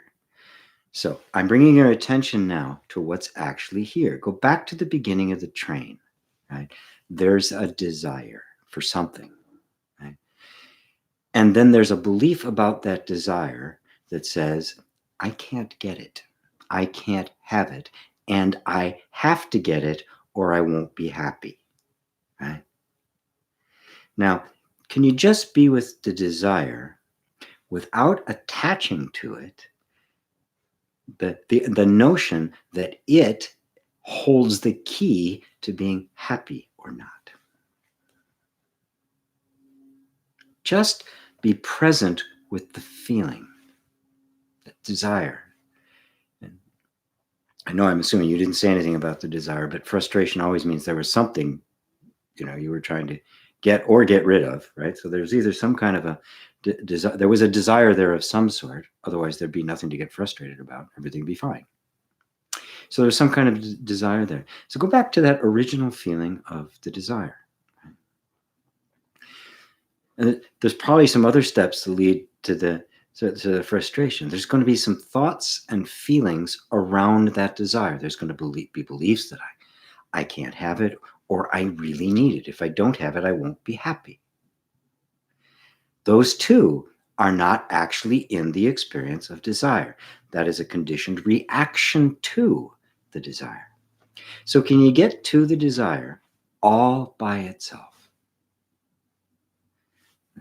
without attaching any importance to it, saying, if I don't get this, I won't be happy, or if I don't get rid of it, I won't be happy, whatever the particular thing is.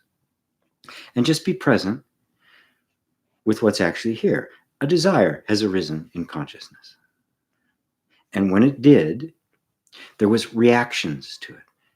Now, yeah, you're right. These reactions are conditioning, but who cares, right? Yes, there's a reaction to it.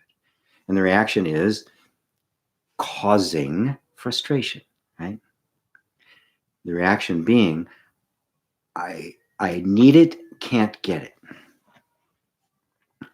Neither one of those are true. You don't need it, and you can get it, right? So we're trying to just isolate the feeling all by itself. Right? We're setting it free. Right? I don't teach desirelessness. I teach desire is not personal, which is the way Buddha taught desirelessness. To be desireless is to see that all desire is not personal. It is simply a function of life. Just like thought is a function of life, like breathing is a function of life, like growing hair is a function of life, like the sun shining. It's not personal. Nothing is personal. When it becomes personal, I have a desire and I have to get it or I'm not going to be happy, you have artificially introduced suffering into the mix. So just go back to that original desire and then notice, as you just with the desire, how the conditioning starts to react to it. Now, if you can stay there and watch the conditioning, right, without following, without being dragged into it, right, you are in the place of healing. You're not suppressing, but you're not expressing. You're not doing what the reactive pattern tells you to do, which you know leads nowhere. It leads to the entire thing shutting down because it's too much and you say you're depressed, right? You know where it's going. So there's no point in following that.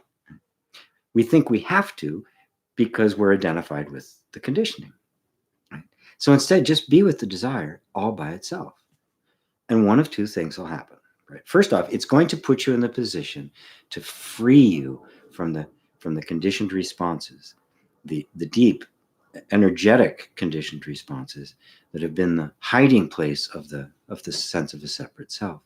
That's the first thing it'll do. You'll have a sense of freedom from all of this conditioning. The second thing it will do is liberate the desire.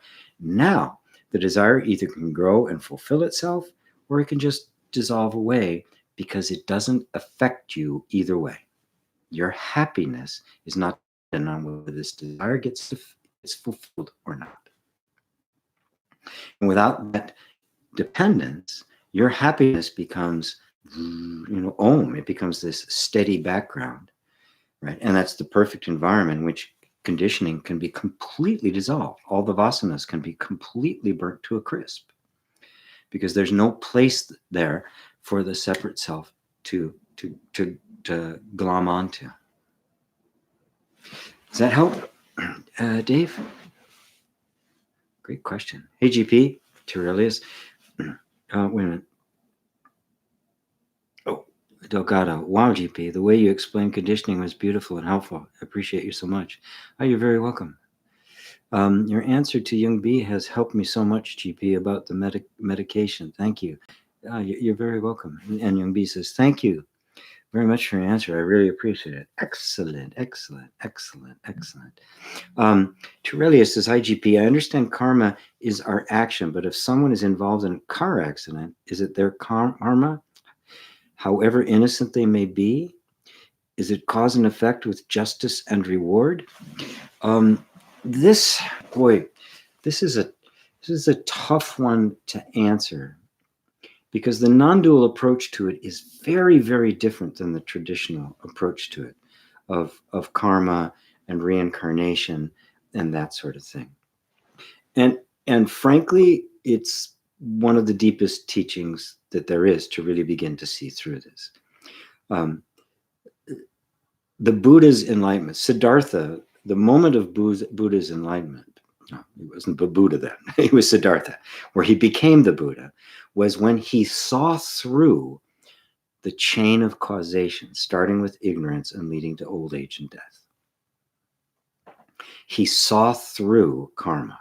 He saw that karma, cause and effect, are a projection of the mind and have no self-existence. In other words, there is no karma. It is an idea, a concept, a very deeply held idea in the mind that manifests itself. And where there is no separate self, there is no karma.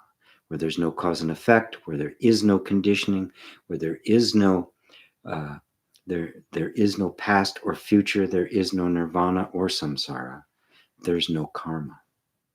Now, this is a very, very difficult thing to understand with the mind. On a practical level, we can simply say, look, shit happens, right? The moment I start saying, well, was it their thinking that made it happen, or their thinking? There's no end to that. It will lead nowhere. You'll just become frustrated and confused, or you'll just have to narrow your focus so small that you'll get an answer that will seem right? Which is what people do. The amount of things that come together in any moment to make this moment happen are so astronomically large, on so multiple dimensions, that to think we could actually trace a nice little linear path of cause and effect that made this moment happen is absolutely insane. It's absurd. It's the height of arrogance, right? Nisargadatta put it brilliantly. He said, everything causes everything. And then he was asked what destiny was, and he says, destiny is what happens. It's so simple, right? That line of reasoning to try to figure out the karmic cause and effect, or even just saying, oh, it was his karma. I mean, it's kind of the New Age way of saying it was God's will. We don't know. A particular set of causes and conditions existed in a time, and because of that, something arose. That's it. That's all it is. The thing arising and the cause, the particular conditions that were in place, boom. Call it karma, call it what you will. So it's a path get wrapped up, and it really won't give you any kind of benefit. Cause and effect, there's another part of your question here. Cause and effect in karma is often, it gets mixed up with the Western religious concept of punishment and reward, right? And so it's like punishment for bad acts and reward for other acts. Well, it's clear if I do something good, there tends to be a rhythm. There tends to be a momentum of good. If I'm thinking good thoughts, I tend to attract more good thoughts. There's truth in that, right? And the law of attraction, people have, stake their whole claim on that, right? And so it is. And so it is. These things tend to be that way. But if I get dependent upon those and think that somehow my sense of well-being is dependent upon these series of events, then I'm going to miss the boat. There's the story of Bodhidharma, who's the one who brought Zen meditation or Zen Buddhism from India to China. Now, at the time, China, Buddhism was flourishing. The emperor of China was Buddhist. He was supportive of Buddhist. He'd built thousands of temples. He was supporting hundreds of thousands of monks. Right? But it wasn't the Zen Buddhism. It wasn't the direct path Buddhism. It was more the progressive path, more like the Tibetan tradition became. Now, in that tradition, as in many traditions, you earn merits for your next lifetime, right? And by doing good things, and then good things, you'll have a better birth in the next lifetime. In India, it's the caste system. Do good things, and eventually you're born a Brahmin, and then eventually, you can attain sainthood.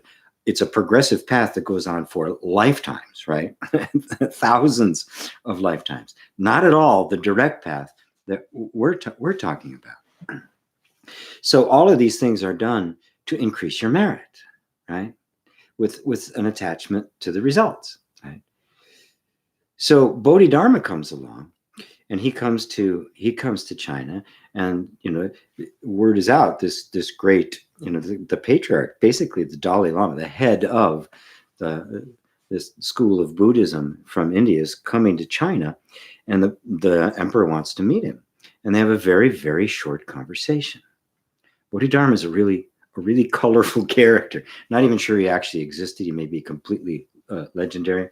Who knows? But the story's great. So anyway, he goes to see the emperor. He comes to the emperor, and the emperor, duly says, "Look, I've done so many great things, like thousands of temples, and look, I've got hundreds more planned, and hundreds of thousands of monks are all being able to be in the monastery become for me." He says, "What merit is that going to earn me? Right? What good karma is that going to earn me?" To which Bodhidharma responds, "No merit." That's all he says.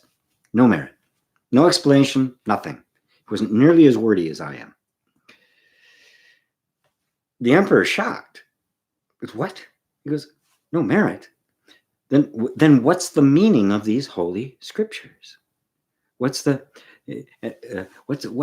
all about? What could possibly be the point of the holy scriptures if there's no merit?"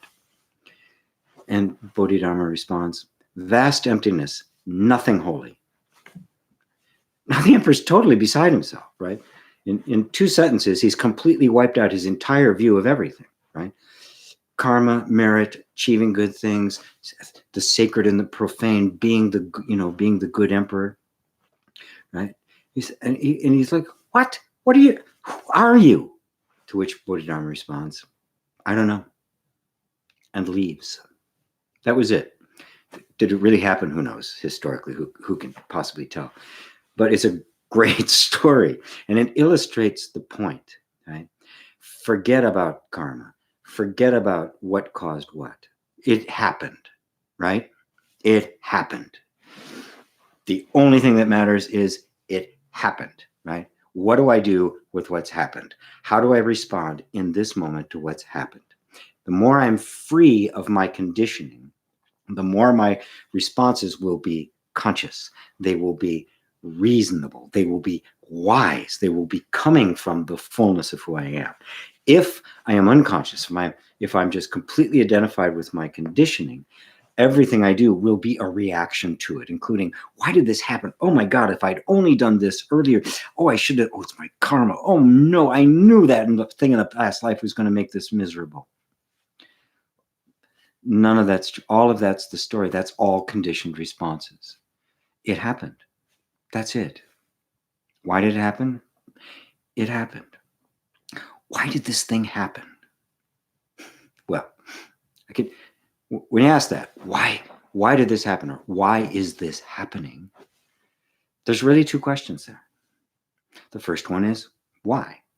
Natural, human beings want to find the cause and effect. We think if we find the why, we'll be able to make it go the way we want. So we invest so much energy into it. But when you really look at all of the things involved and all the things that happen, it's impossible to know. You can't answer the question why. It just happened. The second of those 2 questions is much easier. Is it happening? The answer is yes. You'll find that if you take life like that, you won't get wrapped around the axle. Yeah, you'll find you don't need to enter into philosophical questions like this. Instead, you can be totally present in the moment to do whatever needs to be done in what is actually happening now. And that, of course, is what we're here for, right? To be present, to be fully present, to show up as this open space that allows the best possible result to come about out of whatever the circumstance happens to be. And that means you bring no agenda to it, you bring no overhead to it, you bring the pure presence, and that pure presence is the wisdom that will make that moment be the best it can possibly be. And that's all we need to do. So hopefully that was a good little conversation and story for all of you. Let's see, Young B, thank you very much for your answer. Okay, Mary, awesome answer about surrender. Good, thank you. Mary, just before you came on today, I saw that there was one foundational belief that we're all holding. Yes, there is. Yes, indeed. Yeah, good. Yeah, and we don't have to worry about that we're all holding, just you, right? You can't bring it out of somebody's mind. Bring it out of you. Right? As Jesus said, remove the sliver from your eye, then you can remove the log in your brother's eye. Right? That's all you have to do. And I saw that there was one foundational belief that we are all holding. The seeing. The seeing. That's it. That's an understanding. That's not a practice that just shifts perception, or you get good at concentration, or you get good at meditation. That's a seeing that lasts forever. And because you are seeing that one foundational belief, what does that mean? It means the one seeing it is not in the belief. The one seeing it, who is seeing it as a belief, must be the truth. So the truth is seeing it as a belief. That's your true identity, truth. Kesavadas, like the wave that wants to be the sea, and actually the wave is the sea. Nowhere to go, nothing to do. Just recognize that the wave is the sea, right? Yes, you're not the wave, you are the sea. You can't separate the two. We can't go anywhere outside awareness. Nobody ever, right? Yes, water is the wave and wave is the water. Yes, absolutely, absolutely. Now, really take that to heart. You know, in your practice, for lack of a better word, when you're sitting with that, just notice all of the thoughts and feelings and sensations that come up that are based on the idea that the wave isn't the ocean. That's how you clean out the vasadas. That's not true. Here I am. But make sure that you're anchoring it in that silent sense of being, so it isn't just intellectual, because you can do this intellectually and miss the deepest part, miss the actual realization. Be the ocean looking at the water and the wave. Right? Be that. Be consciousness, consciously looking and seeing that everything it is experiencing is itself. And that experience consciousness in its pure, non-dual reality, its essence, as just the pure sense of being beyond all name and form. That's how you'll go all the way to realization. Here again, hi again, IGP, regards from down under. Oh, glad to have you. Ava, oh boy, list is getting very, very long and time is getting very, very short. Let's see how far I can go here.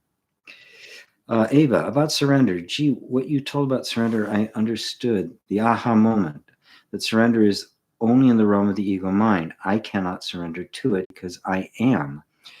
And since I am, I am. What is now, I am the now, and nothing more, nothing less. And nothing else really exists. From the ego point of view, this would all be called surrender. Yes, it was like a no in time experience, but to put into words is much longer. It always is. Words are quite clumsy, as we all discover the more we try to use them. Yes, that's absolutely true. It's not that there's something wrong with surrender, but that it can only take you so far. It's just like the devotional path. It will only take you so far. At some point, you have to realize that the one trying to surrender is actually what needs to be surrendered. And the one doing the surrendering is simply surrendering up that which it never was.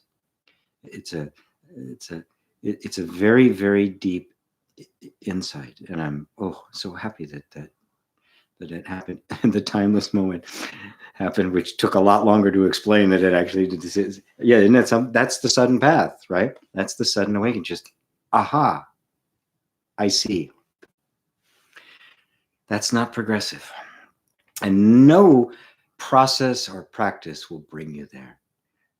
I'm not giving you guys practices. I'm simply directing your attention to look in a particular place to see things for yourself. John M., namaste. Resistance is an object? Question. Yeah, it is. If you look at resistance, remember, resistance as a word represents emotional feelings, thoughts, and sensations. There'll be a clenching, there'll be certain thoughts that go with, I don't like that, trying to push that away. All of those are objects, right?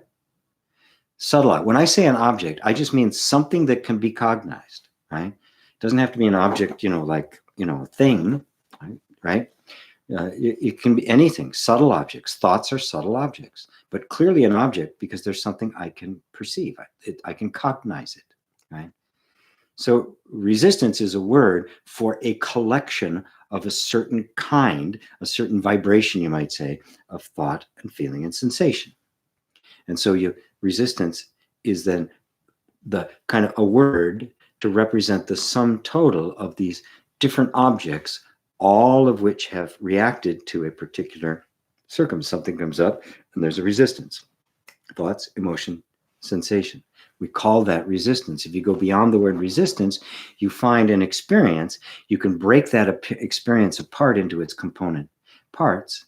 Find that not any one of those things has a self in it, and that the self that says, I am resisting, or I want to resist, or I don't like this, is itself a thought.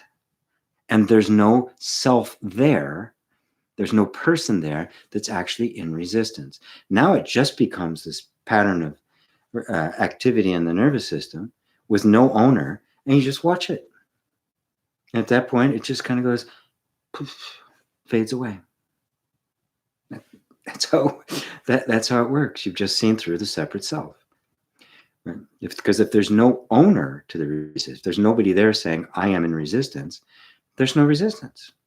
It's just a bunch of feelings and sensations that don't have any place to orbit around. So they come and they go. And you can see clearly that there is no separate self. There's nobody angry. There's nobody resisting. There's nobody mad. There's nobody surrendering. There's nobody waking up. Dale, good evening from snowy Massachusetts. We just lost all our snow. Yeah, good to have you, Dale. Mary Sykes, does one need to have a healthy ego before one can let it go? I've heard this before, but I'm not sure if it's true. No, thank God. Thank God.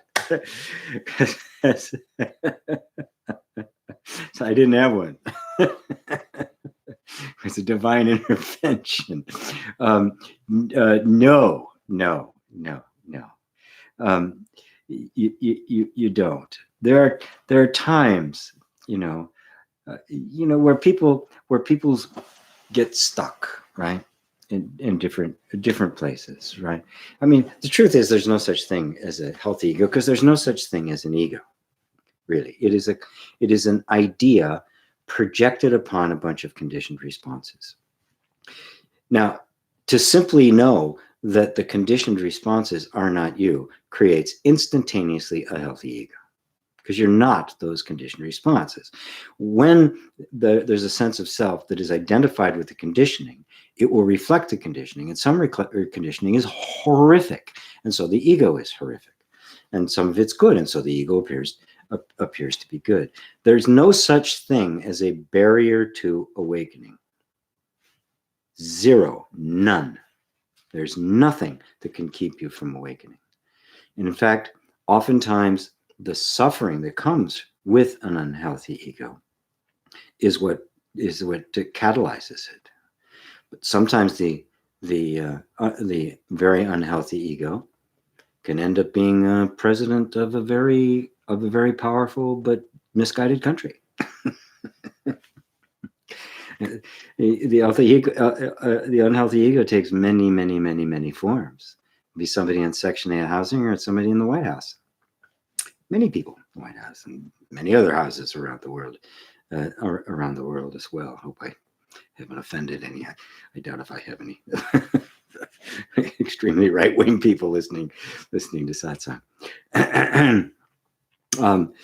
So no, you don't. Thank God you don't have to become perfect to be perfect. To discover your perfection, the perfection that is the self, will in fact establish everything that is needed in order for you to function fully in life, and that's all that an ego is. When I talk about maturing that kind of thing in a child, what I'm just trying to do is to keep from being stuck anywhere, right? So that it is flexible. But sometimes the very healthy ego, things go really well for it, right? And there's no motivation to wake up. If everything's really going really well, why would I want to wake up? It's a really nice dream. I mean, if you're having a great dream at night, right? And it's a lot of fun, right? And suddenly you find something happens right in the middle of some really juicy moment, and you wake up. Don't you try to get back to sleep? Oh no. You can't do it, of course. Time's up. It's over. But isn't that what we want to do? But a nightmare? Oh my God, thank God I'm awake. So no. Wherever you are is where you need to be to wake up. Wherever you are right now, right? Healthy, unhealthy, happy, unhappy, who cares? Right? Don't pay that kind of attention to it. There are no prerequisites for awakening. If there were, it couldn't be the awakening, because it would be temporary. It would be the result of some process, so it would just be more of the same cause and effect. Kerry Brogan, hi from devastated Australia. Yes, indeed.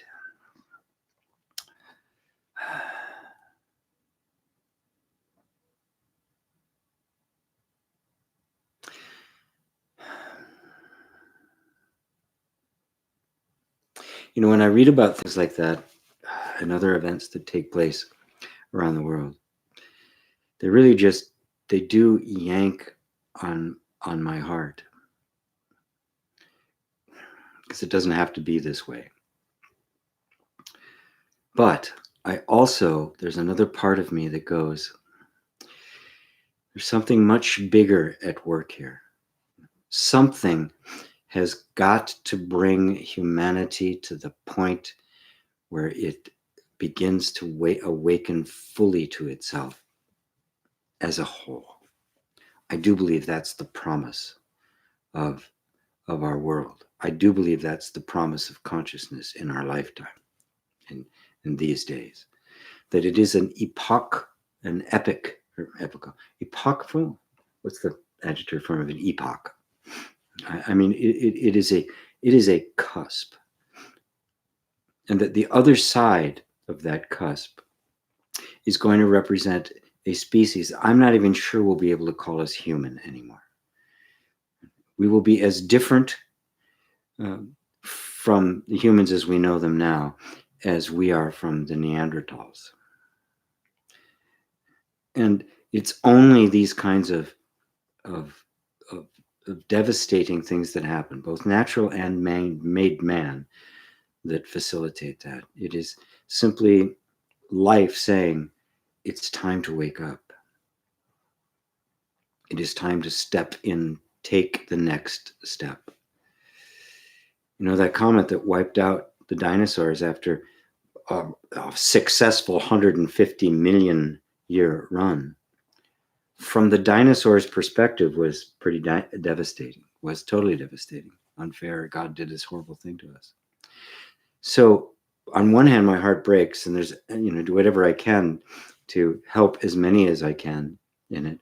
On the other hand, I have to step back and see the big picture, which I share with you. I mean, I wouldn't say this everywhere, right? Of course, I am. Anybody who wants can listen to this on YouTube. But I think the wrong thing to do is to immediately start fixing blame here and there on people and stuff. Yes, humanity is having a tremendous impact on the environment. It is creating a mess it may not be able to clean up. That is a real threat that we are confronted with. It doesn't do us any good to get angry. It doesn't do us good and to get to affix blame. What we must do is we must recognize the magnitude of it, which should inspire a deeper sense of urgency for you to lead the charge in awakening. Because everyone that awakens, even a little bit, leavens the whole thing, has its effect. It ripples throughout the entirety of human consciousness. And you can see it. It is accelerating. Right? 50 years ago, when these things first started happening to me, there was nothing, nobody. There were a few little luminaries here and there. Now look at the word awakening. It's all over the place on Facebook, consciousness movement and stuff. It's still immature. It's still in its infancy. But whoa, what a incredibly short period of time. And it's accelerating, right?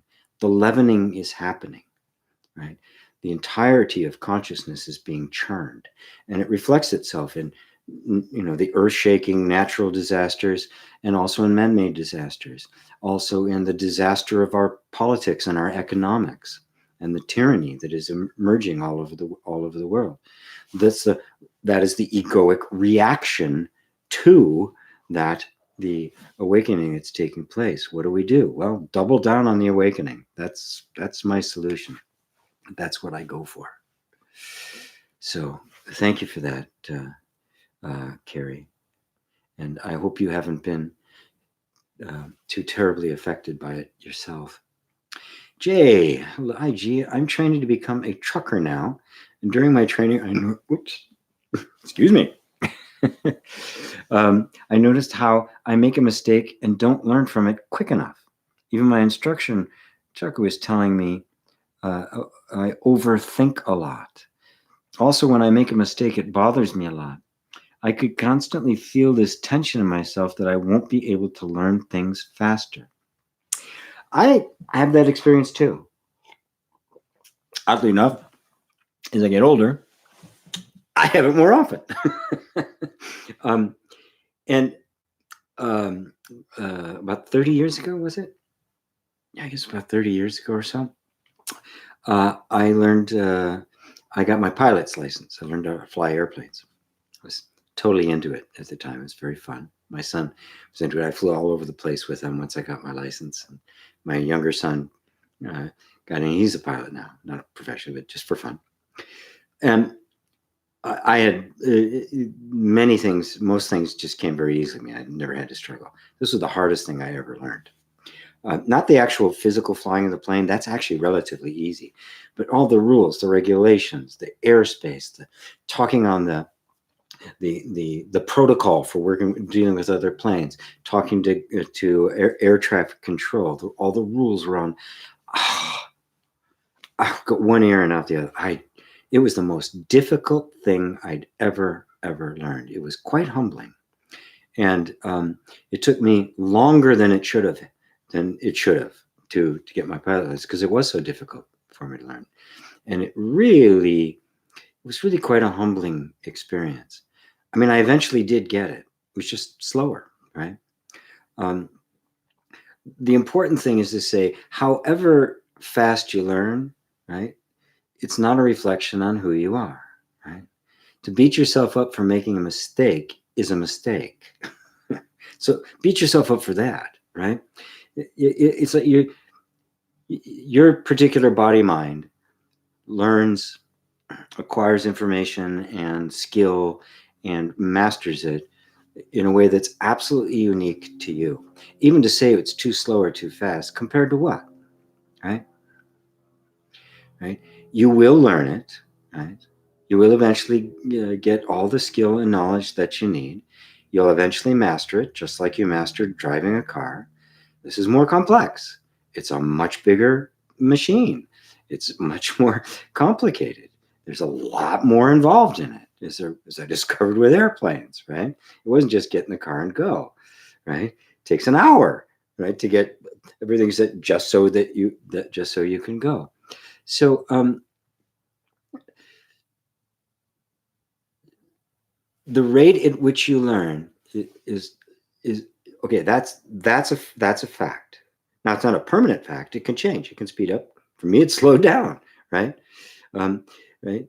So the fact is, this is how fast I learn. This is how I learn right now. It may not be the same way tomorrow, but it is right now.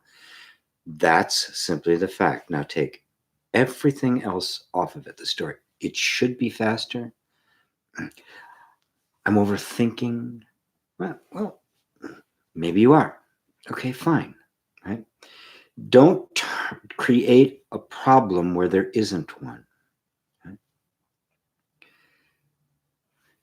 Just grasp it, learn it, take your time every step along the way. I don't think it's a timed test, right? So it takes you a little bit longer to learn it. It's okay, right? There's also some nervousness too, where in front of, especially like a struggler, with an instructor, right? There's not, I made more mistakes with the instructors than I did when I was by myself, when I could finally solo and go out and practice. It was intimidating to be around them. The thing, just don't make this into some kind of personal flaw or problem. It's not. Just really love yourself.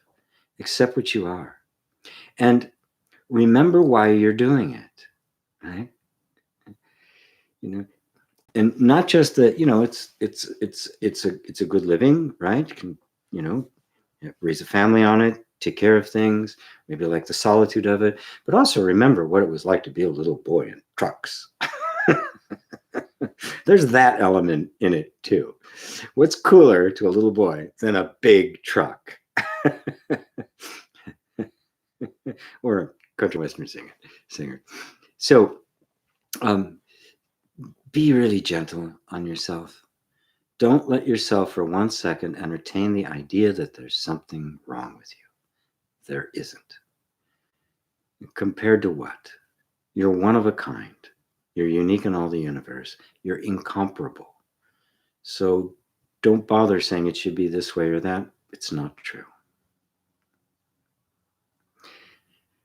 Sari Sykes says, so the individuality, or the ego, or is it just individuality? The ego is so subtle. The individuality is there. It's real, obviously, right? Everyone is individual.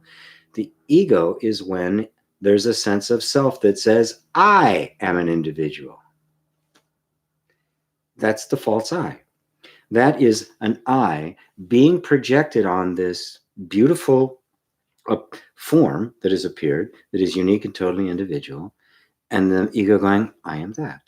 I am this body. I am this mind. I am these thoughts. Take it apart, right? You can find the thoughts. You can find the emotion. You can find the individuality. You can find the beauty. You can find all of that, but you cannot find a self. That's because there isn't one. There's only the appearance of form. And form is emptiness known. Form is the self knowing itself. So the form, the actual consciousness, you might even say the real ego, and ego simply means I, The real ego is the self. And there's not a personal ego. Whereas, so this individual person, right, and this individual person is different. That doesn't exist. Individuality exists, but the self doesn't exist in the individuality. There's no self there's no ego there. The ego is an illusion. The individuality is not. The one seeing it is the true self. Is that clear? Oh boy, I'm over time. Let's see, I'm going to speed up, see if I can get through some of these. Dale says, GP, are you able to completely lose your ego and identity while meditating? How about techniques to accelerate getting into a now state?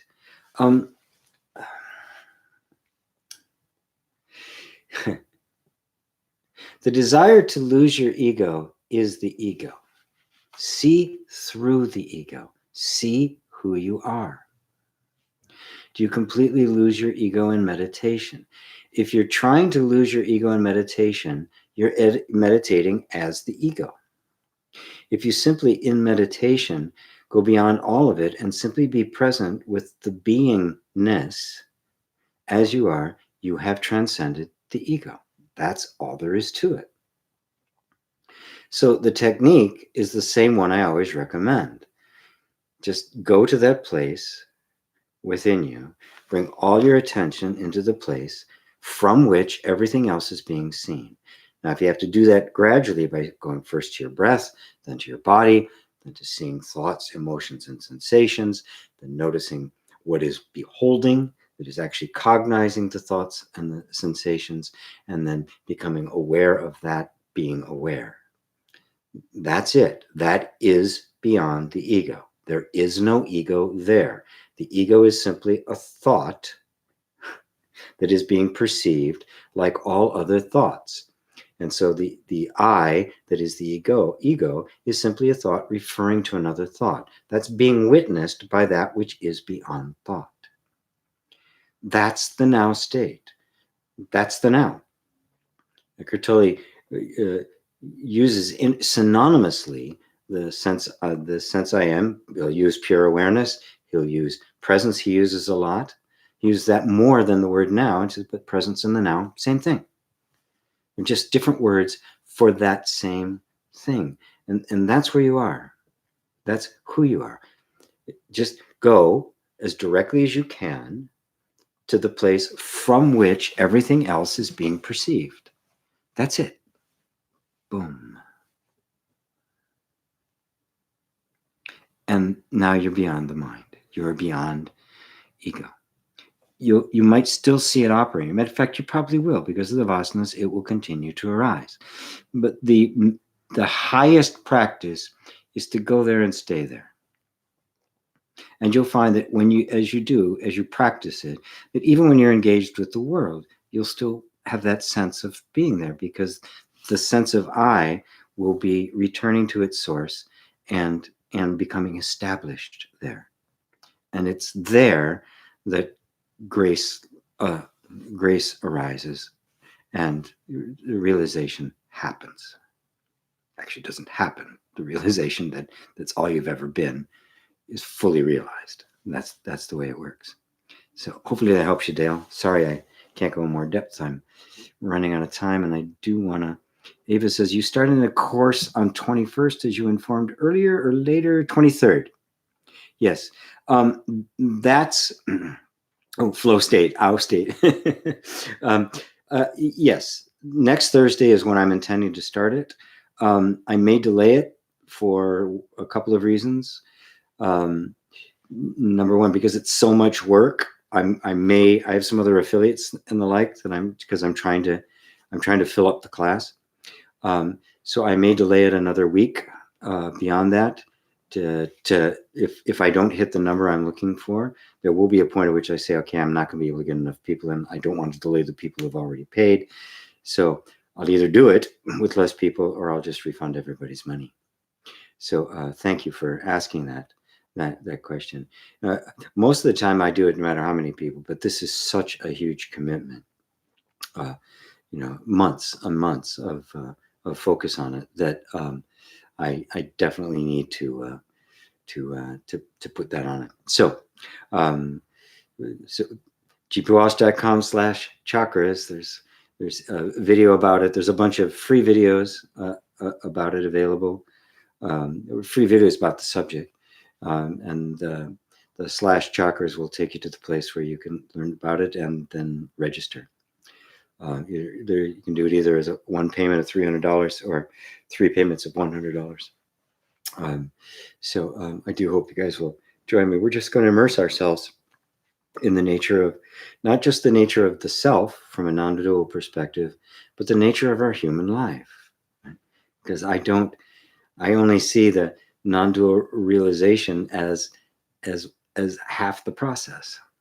Everyone here is already awake. Right? There's a certain amount of awakeness. You wouldn't be sitting in satsang listening to me if you weren't. Right? So the question is, how does that deepen and really become fully you, right? On the level of feeling and also on the level of living, so that sense of a separate self is completely purged from the system. And that doesn't mean the human being goes away. It means the human being becomes the very evidence of the true self. And that's what's known as the sage or the guru. It's not a person who knows something. The person is no longer there, and what is shining through what we call the sage is the transcendent reality. So the guru and reality are one. Dave, thanks for your answer, GP. So let's enjoy the pure expression of. What happened? Oh, that's weird.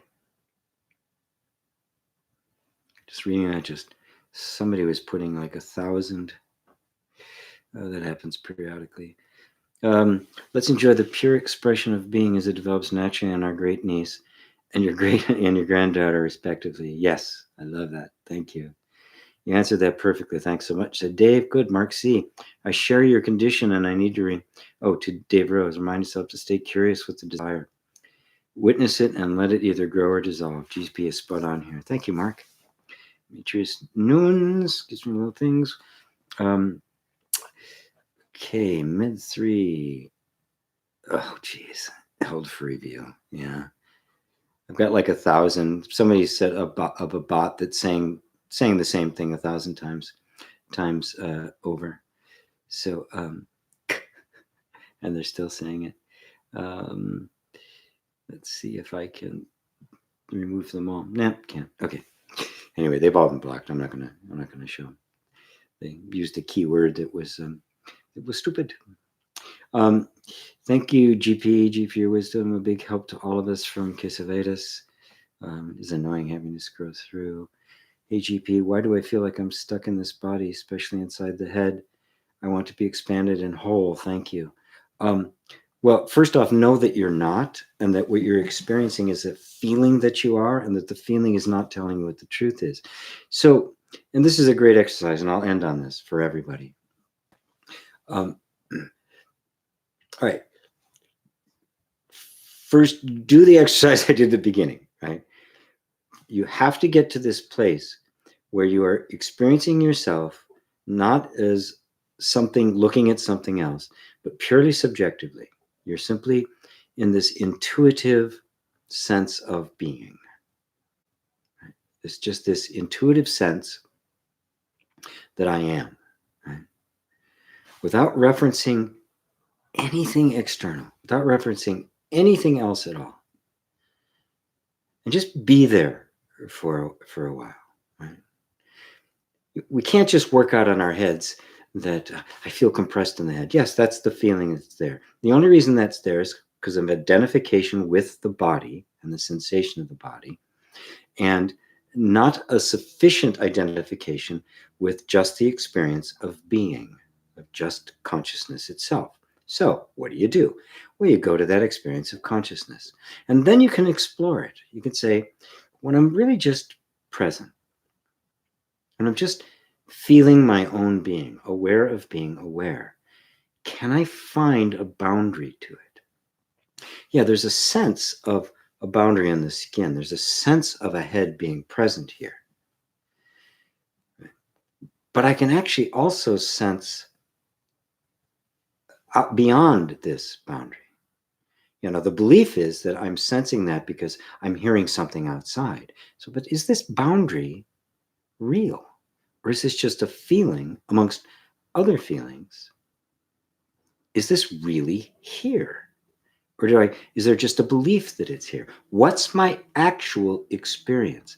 And now you explore your experience as the true self, as this unbounded consciousness. Don't try to do it with your mind. Don't try to make up a mantra like, I'm unlimited consciousness, I'm unlimited consciousness. It may temporarily quiet the mind, but it's not the real non-dual understanding. Right? It is just, it's a mind training. It becomes like a mantra, which have a use to a certain point. Right? They're good for learning how to focus attention, but once that happens, attention needs to be focused on who are you really, right? The play. That's where this becomes more than merely a practice. It becomes an inquiry. It's not a practice. It's an inquiry. So you're looking, right? In this place of just being, do I have any experience of a beginning? No, I don't. Do I have any experience of an end? No experience of it, no. Which means no birth, no death. I'm deathless. Really? Really? I find no evidence of it. When I am referring to my direct experience of being, if I refer to something happening out here, then I will feel the sense of restriction. I'll feel compressed, and there'll be death. Death will seem to be self-evident. Of course, I'm going to die. If I am this form, then I am going to die. But if I'm not that form, if I'm this formless, did I even ever have a beginning? Then I start looking at the boundary. Really explore that. Is this boundary? Am I really bounded? This sense of being compressed within the skull is being experienced where? Well, it's an image in consciousness, isn't it? So it's literally swimming in consciousness. And I'm aware of this being compressed in here, but at the same time, I'm aware of the outside and this boundary in here in which I'm aware of the whole thing. So am I really compressed in here? Or am I sitting outside looking at this picture of being compressed? The latter is true. You can prove that for yourself. And that is the practice, which is actually an inquiry. Is this really true? Based on my experience and based on seeing it from this place of pure being. So I'll leave you all with that. Once again, I really hope you'll join me in my chakra class, gpwalsh.com/chakras. Couldn't be easier. And I hope to see you there. In the meantime, let the inquiry just continue to deepen. Turn more towards the inner experience, the direct inner experience, and less towards the question, the intellectual engagement of the question. And let's just keep pointing ourselves back towards that place from which everything came, the place from which you're witnessing everything, the place is cognizing right this second. And all right, loves, hopefully I'll see you on Thursday. Otherwise, I'll see you next Sunday. Namaste.